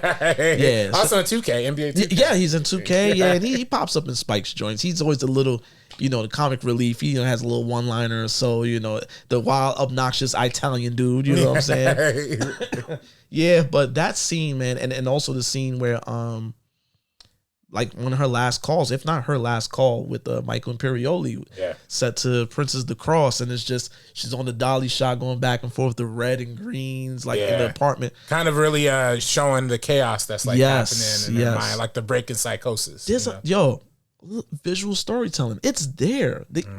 The film is good. It ain't the best. I would say it's like the middle of the pack Spike. You know what I'm saying? Yeah. But there's just a lot of things he does there that's like, oh man. And it's crazy. Like we talked about the film in the middle kind of stalling, just dragging along. The film is only an hour 48 minutes. Right. But it feels so much longer. Yeah. Because it's like, it's a lot going on. It's a lot going on. Like, what are we doing in the middle right here? You know what I'm saying? Like I get it. You're creating the world around her. You want to show how silly this world is and stuff. But like, honestly, bro, like by the time she gets hired to the end of the movie, what happened in the middle there that this is one of them films, you come out the theater, what are you talking about? You know what I'm saying? Like, which topic are you going to meet? What do you talk? What did you get from it? And it's not all the time films are supposed to be like history lessons or like, social commentary, but up until that point, that's what he was doing. Yeah. You know what I'm saying? You could pull a film from 86 to 95. You got whatever the message was, you got it. And I feel like Girl 6, you kind of come out of it like whatever, you know what I'm saying? And it's funny because if you watch like the making of the featurette, he just kind of says, I want people to go in with an open mind. And we're just hoping that people come into the theater with an open mind. For me, this film was about the journey of a young woman who's trying to find herself. It's like, he kind of knew he was doing a little something different. Yeah. I mean, I think, this was definitely Spike's first attempt at like making a feminist movie. I think that was kind of the whole thing of like women reclamation, owning your bodies. Because again, she goes, it's like the full circle moment. In the beginning, she shows her tits, like, to Tarantino. Yeah. By the end of it, she says, "No, I'm not going to do it." that people are kind of like, Spike, you guilty too, because you just showed us her tits. Oh yeah. I mean, that's that's what. Yeah, I mean that's also again like I would really be curious of this movie, maybe remade in movie form or a TV show, but maybe by like Issa Rae or like Michaela Cole or like someone like a real feminist, like black artist. You hitting all my points right before, like you hitting the points. That's exactly the next thing I was going to bring up. 30 years later, the watch 30 years later isn't as rough as it was back then. Of course, I was a kid, but just it came off different because the film is very uneven. Right. You know what I'm saying? Even the fantasy sequences, it just kind of just pops up. It's like... They are random. I know people don't love it, but I did love the Carmen Jones, the whole... I love that one. Yeah. I love the Foxy Cleopatra. I love I like the 70s movies, ones, The Jeffersons, Good Times mashup. Right. It leaned a little bit too far on the comedic thing. The Spike dressed up as George Jefferson. It was a little odd. You know what I'm saying? And it really... And it happens right before a confrontation scene between... Spike and this Girl 6 character. So it's just like, it's all over the place. You know what I'm saying? Right. But I feel like it works in 2026. I feel like there's a lot of movies out now that's just like this. And it's like the viewers today are not ones to like really lock in on something like they like. attentions are fried nowadays. It's like you watching something like, hey, look at this. You can get that shit off today in a series. This probably needed to be in a series format because in a hour and 48 minutes, it's too much. Too much. Yeah. This is the first. Well, I mean, he's done it before this, but this was the first film you really seen Spike trying to do too much. And Siskel and Ebert, who have always championed Spike's films, this is I think Roger Ebert says in the review, this is his first bad film. You know what I'm saying? He gave it 2 stars and he considered it a bad film. You know what I'm saying? I mean, I could get it. I mean, I do think it aged pretty well. It did. I think, and I think that the looks of it are great, and the actual what it's trying to do is admirable. But yeah, it's like you said. It's funny. Like I say, this is like a spiritual sequel that she's got to have it. I know that one also kind of rubs people the wrong way too. Yeah. I say if there was like a whole trilogy of quote unquote feminist Spike Lee movies, she got to have it. Girl 6. And She Hate Me, you know what I'm saying? No. I feel like it's as a feminist. She hate me. Well, I mean, I'm just saying, like it's maybe not feminist, but like more female, kind of trying to be perspective. I would throw Crooklyn in there. Crooklyn, it's a young girl's following a young girl. Yeah, it's more about childhood in that one. So what you trying to say? Like what is your guidelines? For this? I mean, I would say she got to have it. It's all about female sexuality. Same thing. I think all 3 of them are about like female sexuality in a way. Of course, She Hate Me was not, man. I mean, just in terms of like, he's porking down lesbians. Dog. That wasn't no female. Well, okay, but he's not pulling the lesbians. The lesbians are pulling him. You know what I'm saying? He being ragtag, tossed around like he a dirty piece of laundry. I'm the ultimate She Hate Me defender, so I'm gonna keep defending She Hate Me. What stone cold lesbian is gonna say, yeah, I want kids. Matter of fact, but I want it from you. For Anthony Mackie. Not just your specimen. I want you to shove it in me. Like, no, dog. And, that. Look, man. I don't. I had a conversation with my boy Dev the other day. Shout out to Dev. He's gonna be listening to this, and we was talking about like Spike's worst films. She Hate Me is at the bottom 3 for me. Oh, really? At one point, it was the worst. Oh man, it was the worst. Up until like when that came out, 04? In 04, that was his worst film for sure. Oh, but then he made Red Hook Summer and Sweet Blood Jesus back to back. Oh my god. Man, you can't. You in Sweet Blood of Jesus, man. You can't. It can't be. It's a rough one. It's a rough one, man. Spike, I love Spike. I enjoyed my time on that set, my first film set. Yeah, that's a rough film. There's just things going on there that's just like he meant well, but it just needs to be. You know what? And I know I'm gonna keep saying I love Spike. I say this with love. Mm-hmm. When he's left to his own devices, sometimes it's like, yeah, you're going to get something rough. You know what I'm saying? When they ain't a producer nearby or somebody that could kind of filter out what he's trying to do, it's going to get rough. You know what I'm saying? And I think we saw that with Red Hook Summer because those are basically his fund. He funded Red Hook. Yeah, it's crowdfunded, right? He funded Red Hook Summer on his own, but Sweet Blood was crowdfunded. I was one of the people that crowdfunded that because, of course, I'm going to give money to Spike. How can you not? Yeah, I heard Spike, he wants your money to make a film. Duh, yeah, I'm going to give you that. Like, here, but, he had nobody. Who's going to say no to Spike Lee? Nah, you can't. You can't say no to Spike. I was going to say, I'm looking at this IMDb.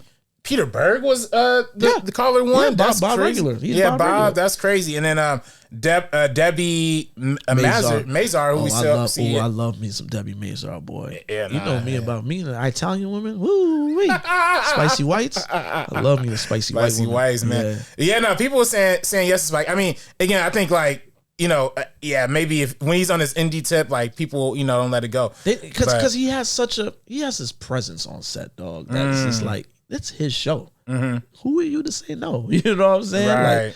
Like, Yo, this is crazy. I did not know Suzan-Lori Parks? Leah Parks, yeah. Lori Parks. She wrote the United States versus Billie Holiday, and I think I did know that. Yeah, that was a great film. And then I still haven't seen it. That's a good one. That's a good one. Andrea Day. I know you're not Andrea Day. You know what I'm saying? I know you don't love her, but she was good in that one. The Eyes Are Watching God. She wrote the adaptation for that too. Then she wrote I didn't know that. Yeah, and then she did that show Genius on That like historical show? You know, I didn't know if she was still active in film. You know what I'm saying? So that's good to know that. Well, film and TV. Right. It's good to know that she's still active in that world. You know? Yeah, no, that's great. Look, it does even, and again, like I said, she won the Pulitzer Prize for playwrights. It really does make me wonder, like, I wonder if she will be interested in maybe like pinning up another one of these. You know what I'm saying? I would hope so. You don't listen, man. Girl 6. It's a great film on its own right, for sure. Yeah, right. and it's the content, the material's evergreen because look at what's happening now with the OnlyFans girls. Yeah. You know what I'm saying? Yeah. Listen, man, Yeah. if y'all was outside, well, you wasn't outside, but if you was alive and well in 2020, you know what I mean? The joints, they didn't have no work. You know, if they was doing like, let's say if they was like waitresses, where they working? So, if you was paying attention, and I was paying attention, the joints was hopping on the OnlyFans, man. I know a couple. The regular joints was on OnlyFans. Yeah. And then some people, listen, I ain't putting no names out there. Some people was leaking the goods, you know what I'm saying? The goods was out there in the wild. There was joints I knew, like, yo, she naked. Yo, you know what I'm saying? Like, it was like, yo, shorty's butt ass. And you know, then of course, when everybody got back to regular, they tried to act like that ain't happened. They got rid of the link and stuff like that. But I remember, I know how it looked. You know what I'm saying? I did know like three girls. Oh, I know a lot. There was a lot of joints I know from Jersey. They wouldn't, they wasn't doing shit anyway. And the crazy thing is, their OnlyFans didn't take off because if it was they making big money off it, they would have kept that. Yeah, they didn't know what to do. They were just like, oh, I got to get naked. All right, I get like a little, they didn't know what to do. They should have been promoted on Twitter, Reddit. You know what I'm saying? Now, shout out to the real ones that stuck with it. Yeah, there's some that stuck with it.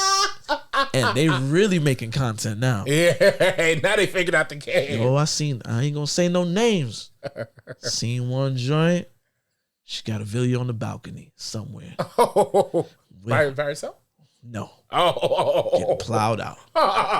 She getting that bread. She getting that bread. She wouldn't still be doing it. What you think she gonna do it for the love of the game? No. She getting that bread. She talking about $20 a month. Yo, dang. So imagine how many brothers. This girls is millionaires because of OnlyFans. Yeah. And also, I've been seeing some of the girls been crashing out on OnlyFans where they like, yo, this ain't the life I want. Mental health. Yeah, there's two girls, two solid joints. One of them I seen in person. I seen her at the Grove. Body crazy. Oh, shoot. They done gave the life to God. Yeah. Hey, look. This other one, she said she was like 18, 19 on OnlyFans making like almost $1 million. Gave her life to God. Hey, man, that's the next, that's the ultimate whole retirement plan. You know what I'm saying? The church, man. Boy, that's where we go. That never fails, dog. It never fails. But hey, the digital footprint is out there. I can search your name right now on a certain website, and I got all the goods. I got the masterpieces you made. You know what I'm saying? Now I know the girls was losing it when that OnlyFans leak happened. It was like 4 terabytes. That big leak, stuff. yo, son. I ain't gonna front. I got the leak. It was the mega folder joint. Yeah, I looked for the names immediately. I was like, let me go through my list of joints I've been wanting to see. There she go. Let me see that. We was trading that joint like Pokemon cards. It got crazy. You know what I'm saying? But no, I think now that we've advanced beyond, sex work has gone beyond the streets or phones, and it's literally now it's digital. Yeah. You know what I'm saying? Virtual strip club. Yeah. I would love to see Girl 6 that takes place in 2026. Right. But also, maybe, from a female perspective, hopefully. Oh no. 100%. Even like I love P Valley. You know what I'm saying? Like, I don't know who's the creative team behind that one. But that's a show that is a lot of nudity, a lot of sex, a lot, they're at a strip club. That's the whole premise. They're at a strip club. But it definitely handles the gaze a lot, the male gaze, female gaze, the whole, how the women are presented in their sexuality. It handles that a lot better, in the modern era. You know what I'm saying? So it is, I hope they find some good people who could do it. Or hey, maybe if they just release the soundtrack as a thing too, as a solo. Look, man. Londell, stop playing, dogs. Right. Come on. And Prince is my guy, so I'm not trying to slight. But the music in the film ain't even it ain't like the okay. There's like Take Me With You. They play Take Me With You. Right. And there's a Take Me With You Raspberry Beret medley. Raspberry Beret, yeah, very early. Yeah. Outside of that, where's the big Prince hits? There's not, because Spike really dug through the hits B-sides. He got some vault material with Don't Talk to Strangers and She Spoke to Me. It's a lot of like the deep cuts. Right. Why are you charging what you charging for that? Just put the album out. Yo, it's out of print. It's on Tidal because when Prince did that deal with Jay-Z, his catalog is on Tidal, but don't nobody check for Tidal. Yeah, no, I still ain't Nasty Girl. Nasty Girl by Nasty Girl Vanity is on there. 6 Right. is it's a banger. I've been seeing that going crazy on TikTok. Right. Where is the digital? Where's the streaming? Where is it? Where? Right. Where? You a nasty girl. Yeah. That goes crazy. It goes crazy. Black folks love that record. Yeah, that's the one. That's one of them. That's one of the records. I think some black folks don't know that that's Prince behind it. Like, yeah. you know, they love that record. So why is that not out on streaming, capitalizing on the TikTok trends and all the shit that's going on? It's just backwards hustling by Prince's estate. They're being too fucking greedy. You know, word on the street. This I could say because this is out there on the internet. Word on the street. He trying to hustle down Warner Brothers for more royalties on these releases. And it's like, yo, you can't go up against the machine, dog. Like, you gotta meet halfway. Prince tried to go up against the machine. You see what happened? All right. They killed him. I didn't want to say that, but that's the word on the street. You know, but I ain't gonna go that far. But you know, but commercially, especially around the time when this album came out, yo, he took a hit commercially. They was just like, yo, all them shits he dropping, Right. pull the plug on that shit. Bad. Yo, I saw an article in like 1998, 1999 in Billboard magazine. They were reporting about Prince doing basically a garage sale of old equipment at Paisley Park. Because he's a very community-based guy. When you go to Minneapolis, you see everybody know Prince. It's like it's like the neighborhood dude, like, but he's Prince. You know what I'm saying? Yo, the verbiage he was using in that article, the artist formerly known as Weirdo is selling this, that, and that. Yo, and you know the 90s, you could get that. Yo, journalists, they had a lot of power back then. They could really twist the narrative on your whole shit. You know what I'm saying? Which they did to Spike. And this is where Spike got a lot of the bad rep when, you know, I think it was Esquire magazine. He did a article with, and they have him on the cover throwing up the X. You know, it's around the time Malcolm X coming up. They named the article "Spike Lee Hates Your Cracker Ass." Why? And when you read the article, it's like, what did y'all do that for? But that goes to show you the power that these people got, yo. White media just didn't care at all. Yo. Why'd you say something like that? Yeah, like, yo, white media is crazy, When the dog. Malcolm X. Yeah, yo, they had him, yo, boom, Spike chilling. Yo, it had him looking crazy. Yo, imagine if they. Yo, I mean, we're not that far removed from that too, though, because when Black Panther came out, everybody's like, "Where's the white people in the Black Panther movie? God. Where are the white Wakandans?" It's like, yo, what? or look at what they tried to do with Sinners. This movie ain't gonna make no money. Yeah, They just straight out was like, oh yeah, it made about 30 million. It ain't gonna make no money. It ain't gonna make its money back. They really tried that shit. They tried it. They realized the power of social media. Black people said, oh really? We about to go see it 3 more times now. Yeah, right. You know what I'm saying? We're about to rock with it. So it's like, yo, and you know, again, speaking of Prince, you know, with Michael coming out, you seen a lot of the conversations, Prince or Michael Jackson, and just like the nasty things motherfuckers are saying about Prince. It's like, white media really did its job, son. White media saw two brothers coming up in the, yo, let's pit them against each other. Watch this. Boop. Yeah, y'all go to war about these two motherfuckers. I want you to slander this one's body of work. I want you to call this one a pedophile. I want you know what I'm saying? It's crazy. And we talking 40-something years later, it's still going at it. Right. Carrie Champion, you know, she's formerly from ESPN. You know, her and Jameel Hill got a podcast. They asked Michael Jackson or Prince. She just straight up said, yeah, Prince is trash, okay? It's like, whoa, damn. And then tried to clean up. Okay, I don't think he's trash. So why was that the first thing that came out your mouth? Well, hey, look, that's what people saying now is the Drake and Kendrick thing. Like, yeah, even that's now. I never liked Drake. Yeah. No, I'm gonna take that back. I did until he started doing the tough guy shit and the corny shit, and then it's like, when you know corny people, you could just see him from a mile away. Yeah. This motherfucker, he looked like a thumb without that beard. I remember when girls was calling Drake ugly. You know what I'm saying? He get that beard and some cornrows, and now he got little muscles too. Yeah. You know what I'm saying? That BBL joint. There you go. Yeah. BBL Drizzy. You know, he got his BBL on. And then now he like trying to be a tough guy. Then he hanging with top 5. He hanging with shooters out in Toronto, and he paying everybody to be his muscle. Yeah. I don't like herbs like that. Like on a personal level, I don't like people like that. You know, RB, you my man, 150 grand.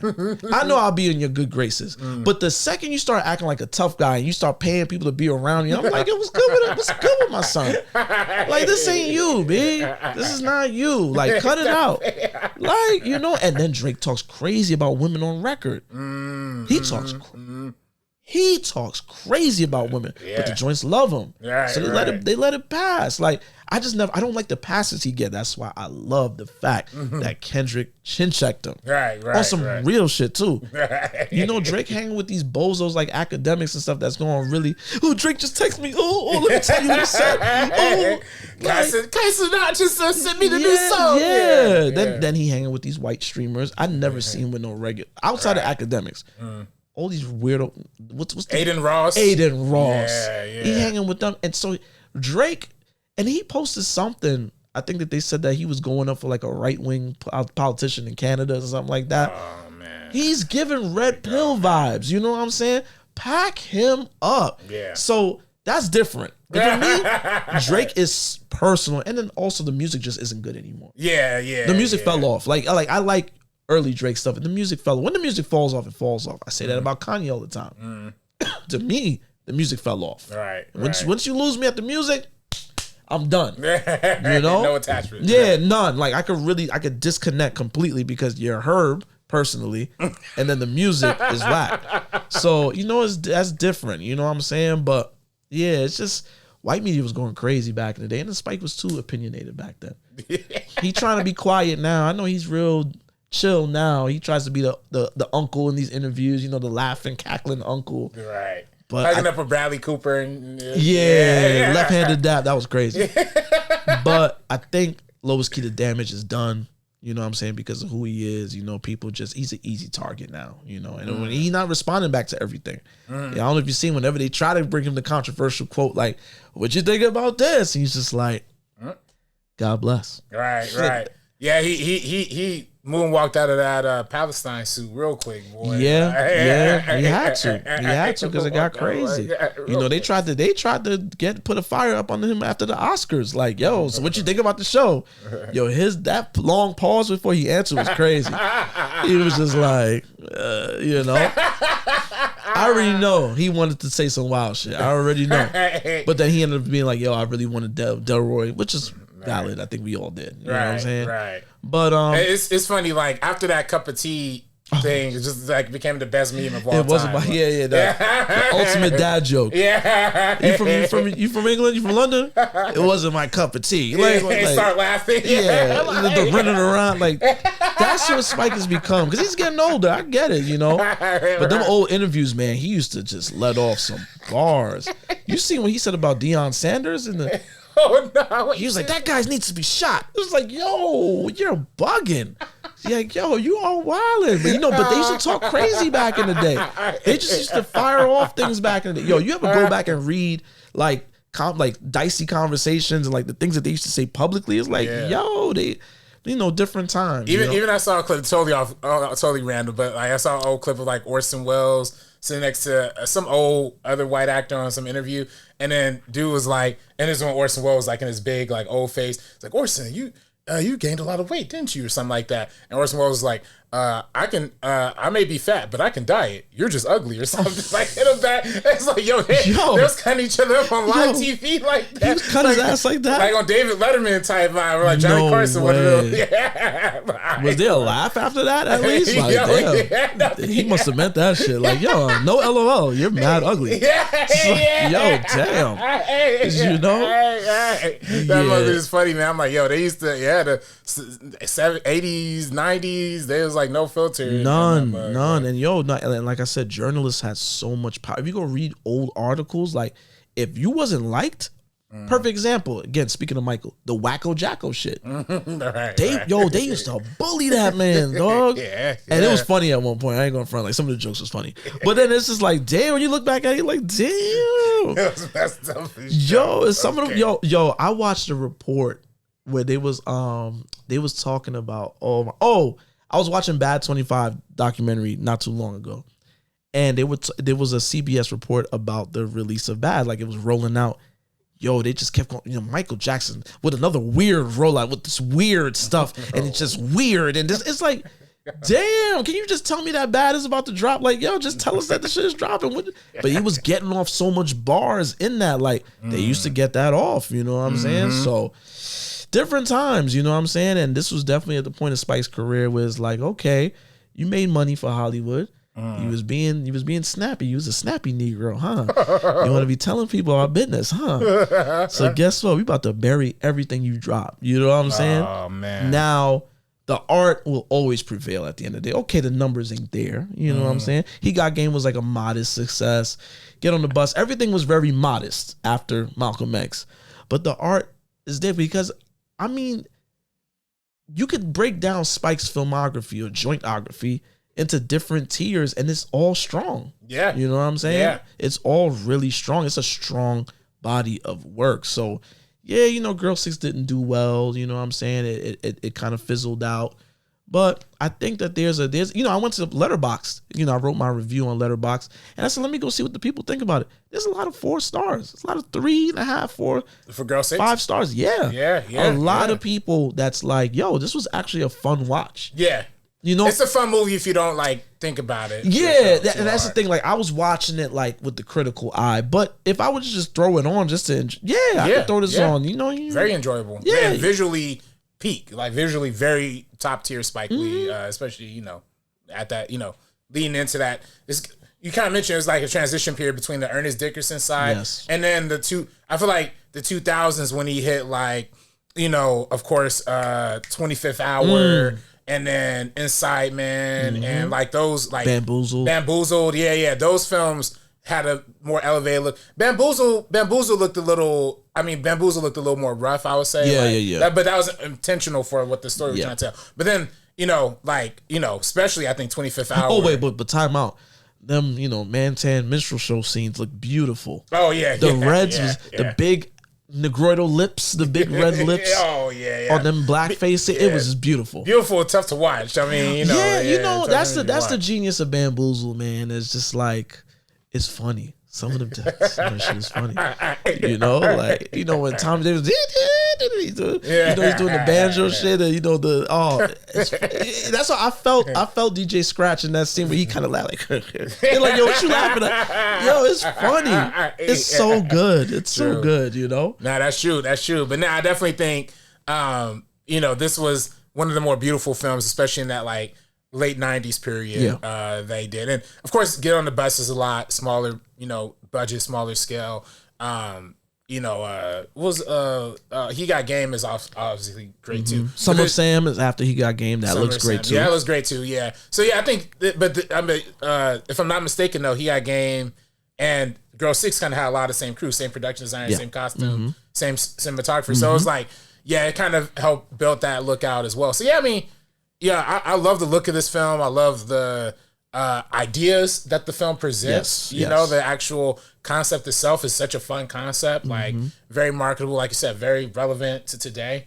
I do just think, if there was a little bit more perspective from April, maybe a little bit less boyfriend character and a little bit more, sorry, not April, her name's Judy. I forgot what her name is. But they say, Judy, I always liked when you call me that. So it's her name is not really a thing. They never really say her name in there, right? Yeah. If they gave Teresa Randall. They gave her Girl 6.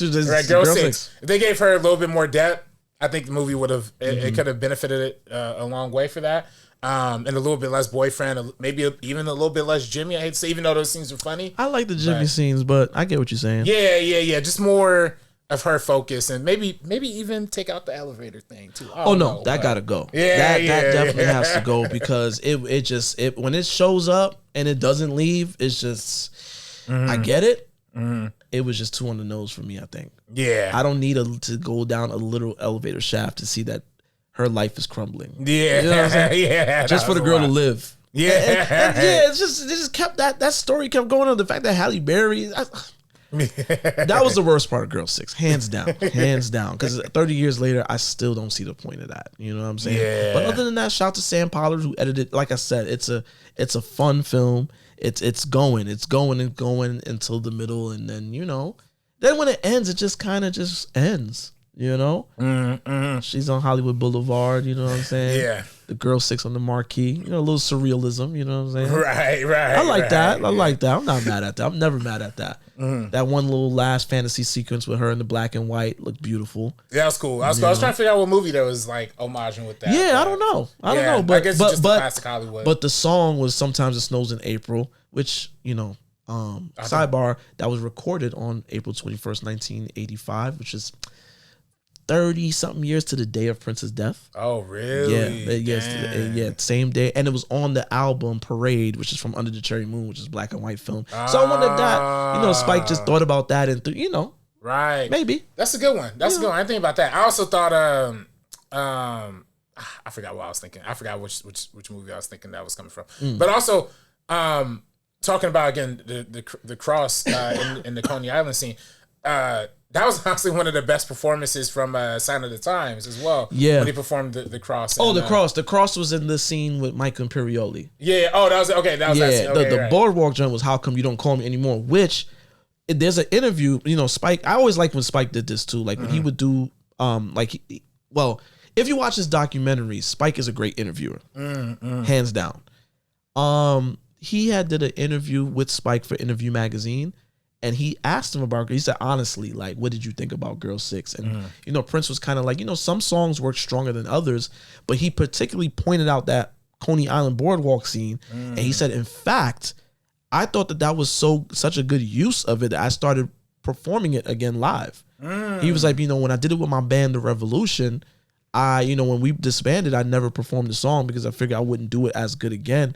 But he was like, after I saw the film, and, I saw the film and I saw how it was used, I started putting it back in my sets. So Spike went and influenced that. You know what I'm saying? Oh, that's crazy. I didn't know that. Dang, that's dope. That's dope. I know I know somebody that was like apprentice editor on this film. He told me a funny story about when they screened the film early for Prince, that he said that they went to the theater or a screening room and they said that they was waiting for Prince to show up, and then finally got word, hey, Prince is in the building, guys, get in your seats, he's here. And they said that, he heard the little click clack of the heels. He seen Prince. He said Prince was walking down the aisle with a lollipop in his mouth, strutting. Oh, really? And they said that he went into the aisle, into the row. He hopped up, landed in the seat with his feet crossed, and was like, play it. And they started the movie. That was that much power. Yeah, no, that was he was like, yo, bro. He's like, yo, it's like, it sounds crazy, but this is exactly what he did. He was like, I would not make this up to you. So, yeah, man, Prince, seeing Prince and Spike linked together, that was a dream come true for me because I was a huge Spike fan as a kid, and then this is how I discovered Prince. I discussed it in the previous episode, and shout out to you, Spike, because you made me into a Prince fan through the soundtrack. So there you go. The film has a special place in my heart. Uneven, messy, not a perfect film, but it's a fun one. Yeah, very fun. I'll definitely recommend it. And of course, we're a couple guys, so it's like we have our spray. But there's women I know. Oh, you know what? This is crazy. I meant to bring in my homegirl Rachel, who this is her favorite Spike Lee film. Really? I completely forgot. Rachel, if you hear this, I am so sorry. Life has been lifing for me. I forgot. Next time. She loves the film. And when I had DM'd her, I said, yeah, we got to have you on to talk about Girl 6. See, this is the stuff that happens, y'all. Things just be happening and your boy forgets. See, it would be nice to have a staff of people that like other podcasts, that they'll take care of this shit for you. Right. But it's just us doing it. It's just us, yeah. You're doing everything, man. I'm sorry. I'm sorry. But I know she really likes the film. And like I said, I was going through the letterbox and a lot of women was chiming in. They enjoyed the film. They said they brought up, Spike's handling of women, of course, but they liked the film.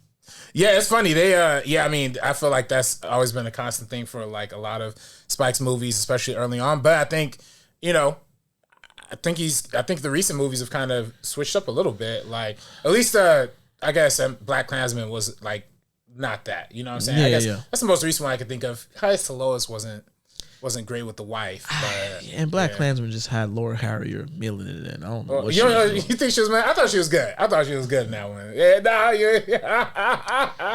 I'll say this: when I found out Janelle Monáe was originally supposed to be in that. Oh, in that part? Bro, really? That's what really made me. And I just didn't buy Laura Harry. With, yeah, give it up for the brother, soul brother, the movement. Yeah. It's like, girl, you know you don't got a nigga. You know what? Shout out to Laura Harry. She's fine. That's a fine woman right there. Yeah, but she's not a revolutionary. You are not, girl. She would have been real revolutionary if she would have hooked up with my man's Shamik Moore, man. Like, that would have put it right back in the. I forgot about that. Oh my god. That's when the black turned on with that. When you saw that. Oh clip, yeah, she was cutting his eye. Yeah, she was clowning him. She got him up out of here. You know what I'm saying? CHIRAQ. Oh yeah. CHIRAQ, yeah, there's some good representation. That's probably one of the better ones, you know, from the Lustrada. No, we gotta discuss that film. I watched it recently. Yeah, does that hold up? Huh? Hold up.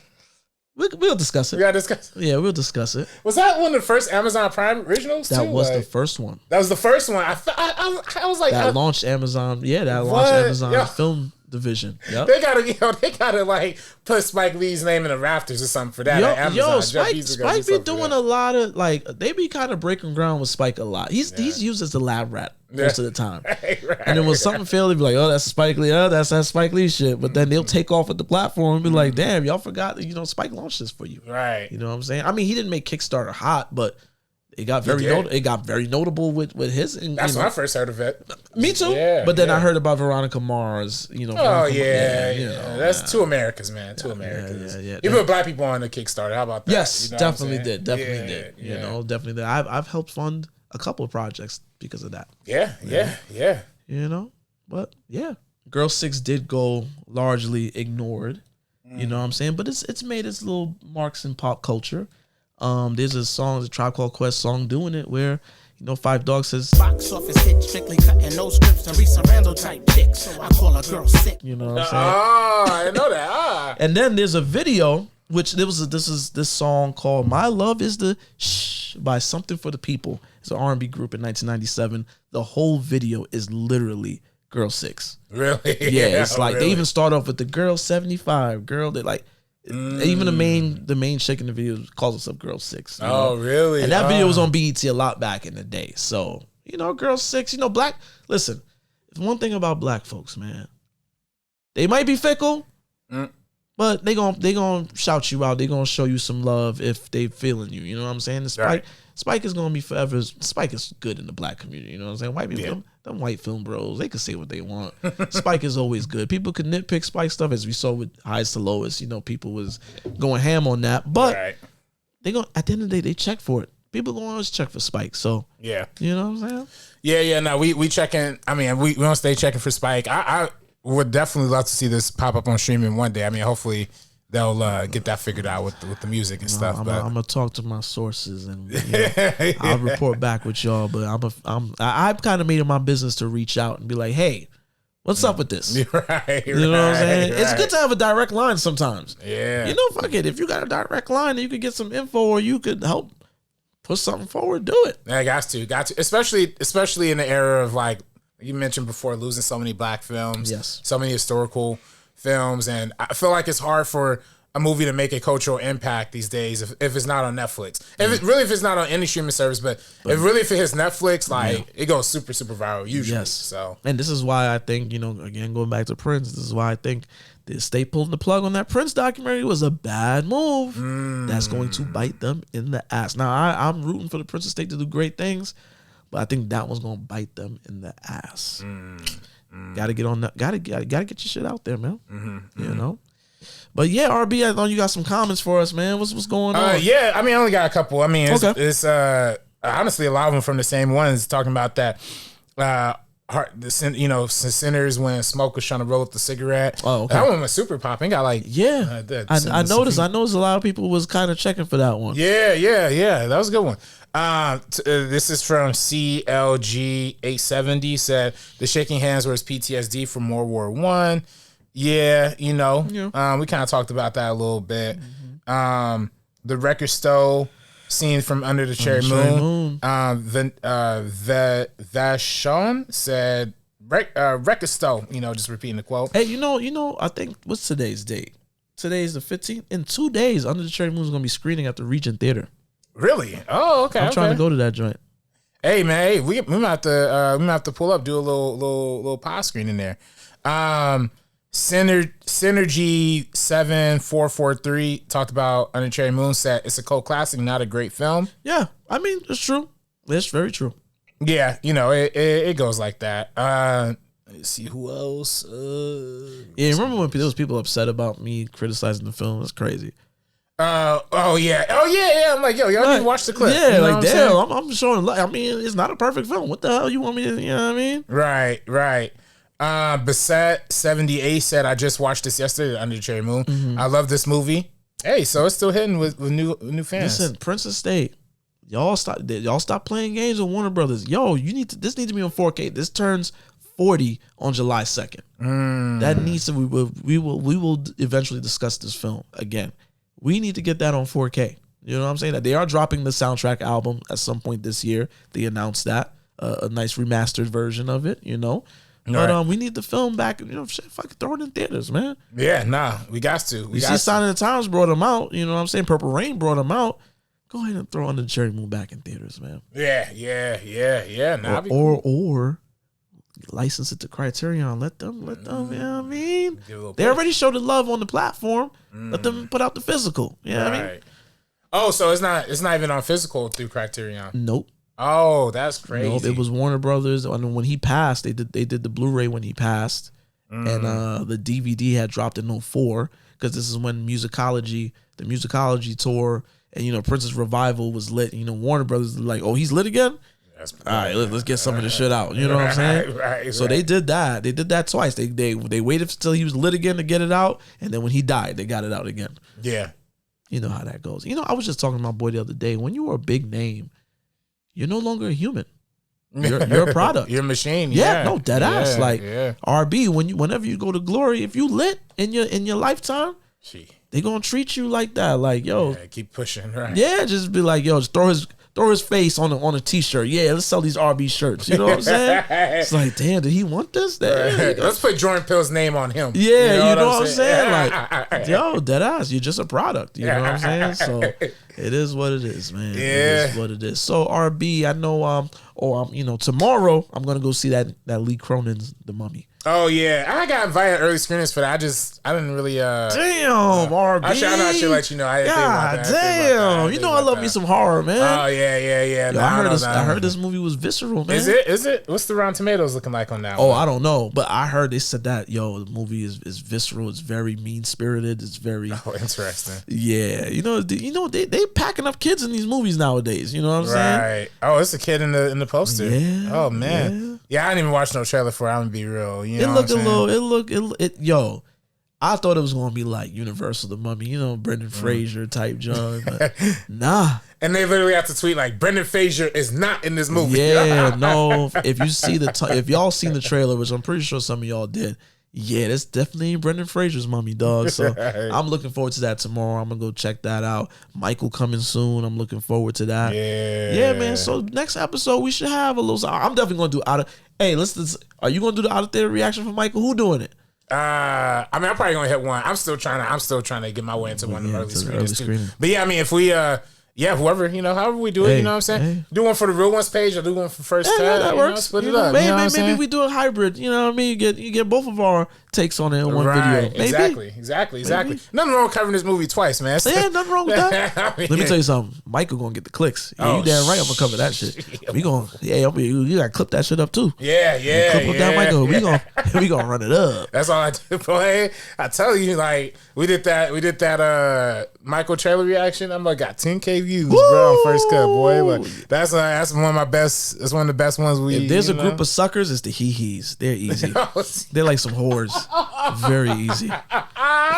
I know I said that out loud. And so what? He's what's up? Yo, see, you can catch me. I'll tell you where I'm gonna be at. Yo, you can catch me. Catch me outside. Yo, you be taking too many shots with the he's, man. And by the way, last time you said that Joe Jackson, American. American hero. You know what I'm saying? He is an American hero.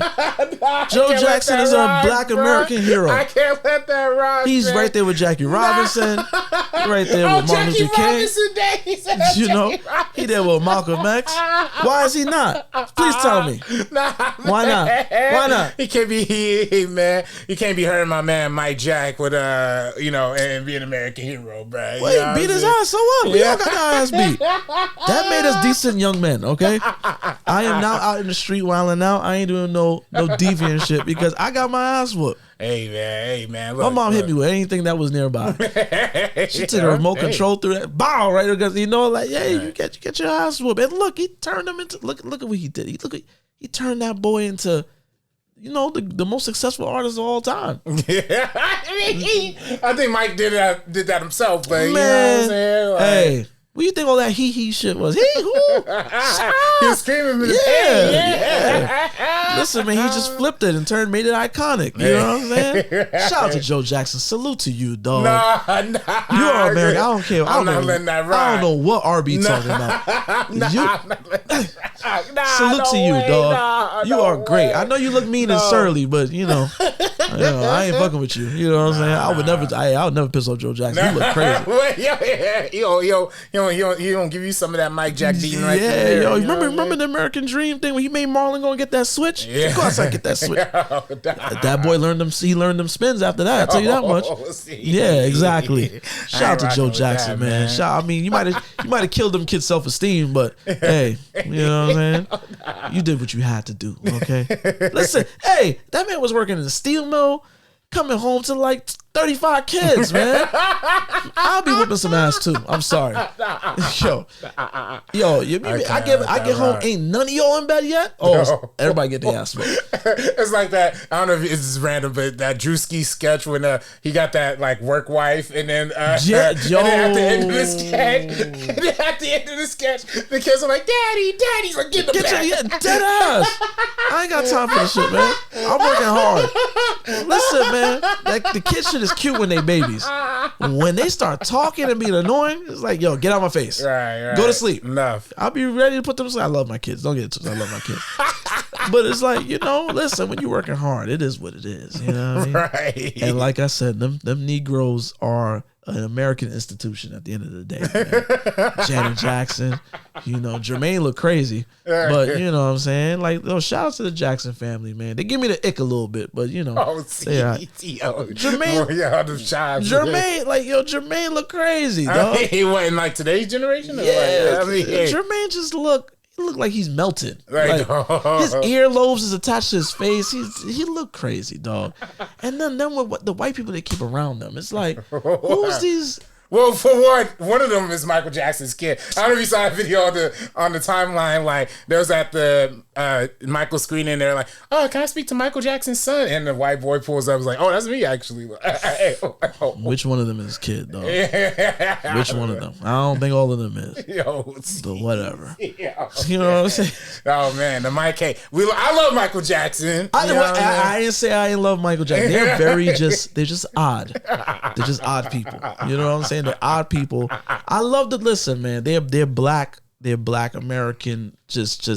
Royalty. They're the royal family, dog. Like for us, like they're the royal. They just messy. That's all. Randy is a little MAGA now. Randy. Janet was talking crazy about Kamala Harris because she rolling with Randy. Oh, really? Yeah, they odd, man. Shout out to the normal. R.I.P. Tito. Shout out to Marlon, it was Jackie. Jackie was crying on the red carpet like, Jafar is just so good in this movie. I was like, listen. Is that his mom or who's it? Jermaine is his dad. Oh, Jermaine's his dad. Okay. So that's why he's been at all the red carpets. Yeah, and stuff. he having his main character moment. Okay. Jermaine, he think he the main character. He's a hater. You see, he made a diss record about Mike and everything. Oh, for real? Word to the bad. Go listen to that joint. He's a hater. Oh, Jermaine's a hater. Hey, man, look, man. Listen, trying to push them records, man. Hey, all families got a little hater. You know what I'm saying? Somebody in your family is like, I don't like the fact that he got a podcast. You know what I'm saying? Like, damn, like, what the fuck I do to you? You know? But this has been episode 45 of the Real Ones Pod. You know what I'm saying? It's your boy, Mr. Marin. Hit me up on TikTok, Mr. Marin No Movies. You know, I've been putting my Letterboxd reviews on there. Nice. You know, trying to, you know, talk movies with y'all. You know what I'm saying? Some people, what movie was it? The Drama. Some people kind of hopped in the comments. Was like, they didn't agree with me, but it's all good. You know what I'm saying? That's what art is, to be critiqued. You know, we all have different opinions. You know what I'm saying? Right. Holla at me there. You know, Real Ones Film on Instagram, Real Ones Film on Twitter, Real Ones Film on YouTube. You know, I'm gonna try to get some more content up on there. You know what I'm saying? You know, try to, you know, keep the engagement going. RB, let them know where they can find you, brother. Yeah, you can follow me on Twitter, Instagram, TikTok, at Director RB3, and you know, subscribe to First Cut if you haven't already. Join our membership program. If you wasn't become a member, we have a multitude of members. Salute to y'all, and they hold it down big time. And we're gonna be doing more things for the members real soon. Real soon. Cool. And then and plus, Core Life Crisis, my film is that I produced, directed by Cade, who was on the Friends show. I forgot. I should have had Cade call in with the Tarantino accent. Oh my god! For the Tarantino, yeah. We were talking last week with Rosanna Arquette. Like, yeah, that was funny. I mean, even though you did do a good little thing, you did a good little Quentin Tarantino too. Nah. He just sounds like a fucking creep. Like, hey guy, you know, my brother said he saw him in person. He was like, "Yo, he got a big long head and he's ugly." I was like, "I bet." You know what I'm saying? Yo, I saw somebody from college who he met him back when we was in college together. Said, yeah, he literally saw Tarantino at a restaurant. Said what's up to him, and Tarantino talked about himself for 45 minutes straight, non-stop. I know a woman. Hey, go to Quentin. There's our Quentin Tarantino horror stories. I know a woman that saw him at a bar, and she said that like when she was talking to him, he just kept like looking at her feet like, oh no, is that green toenails? Yeah. Yeah, she was like, yo, I'm trying to talk to him. He just kept like sweating and just like foaming at the mouth, looking at her feet. You fucking creep. Nasty. Pack you up, dog. Yeah, man. We're gonna be back at you. You know, we're gonna be back next week. You know, where we talking. You know, we'll probably be talking about Michael by then. You know what I'm saying? Yeah. So we'll be back. We'll see you when we see you, y'all. Peace. Coming soon to a theater near you.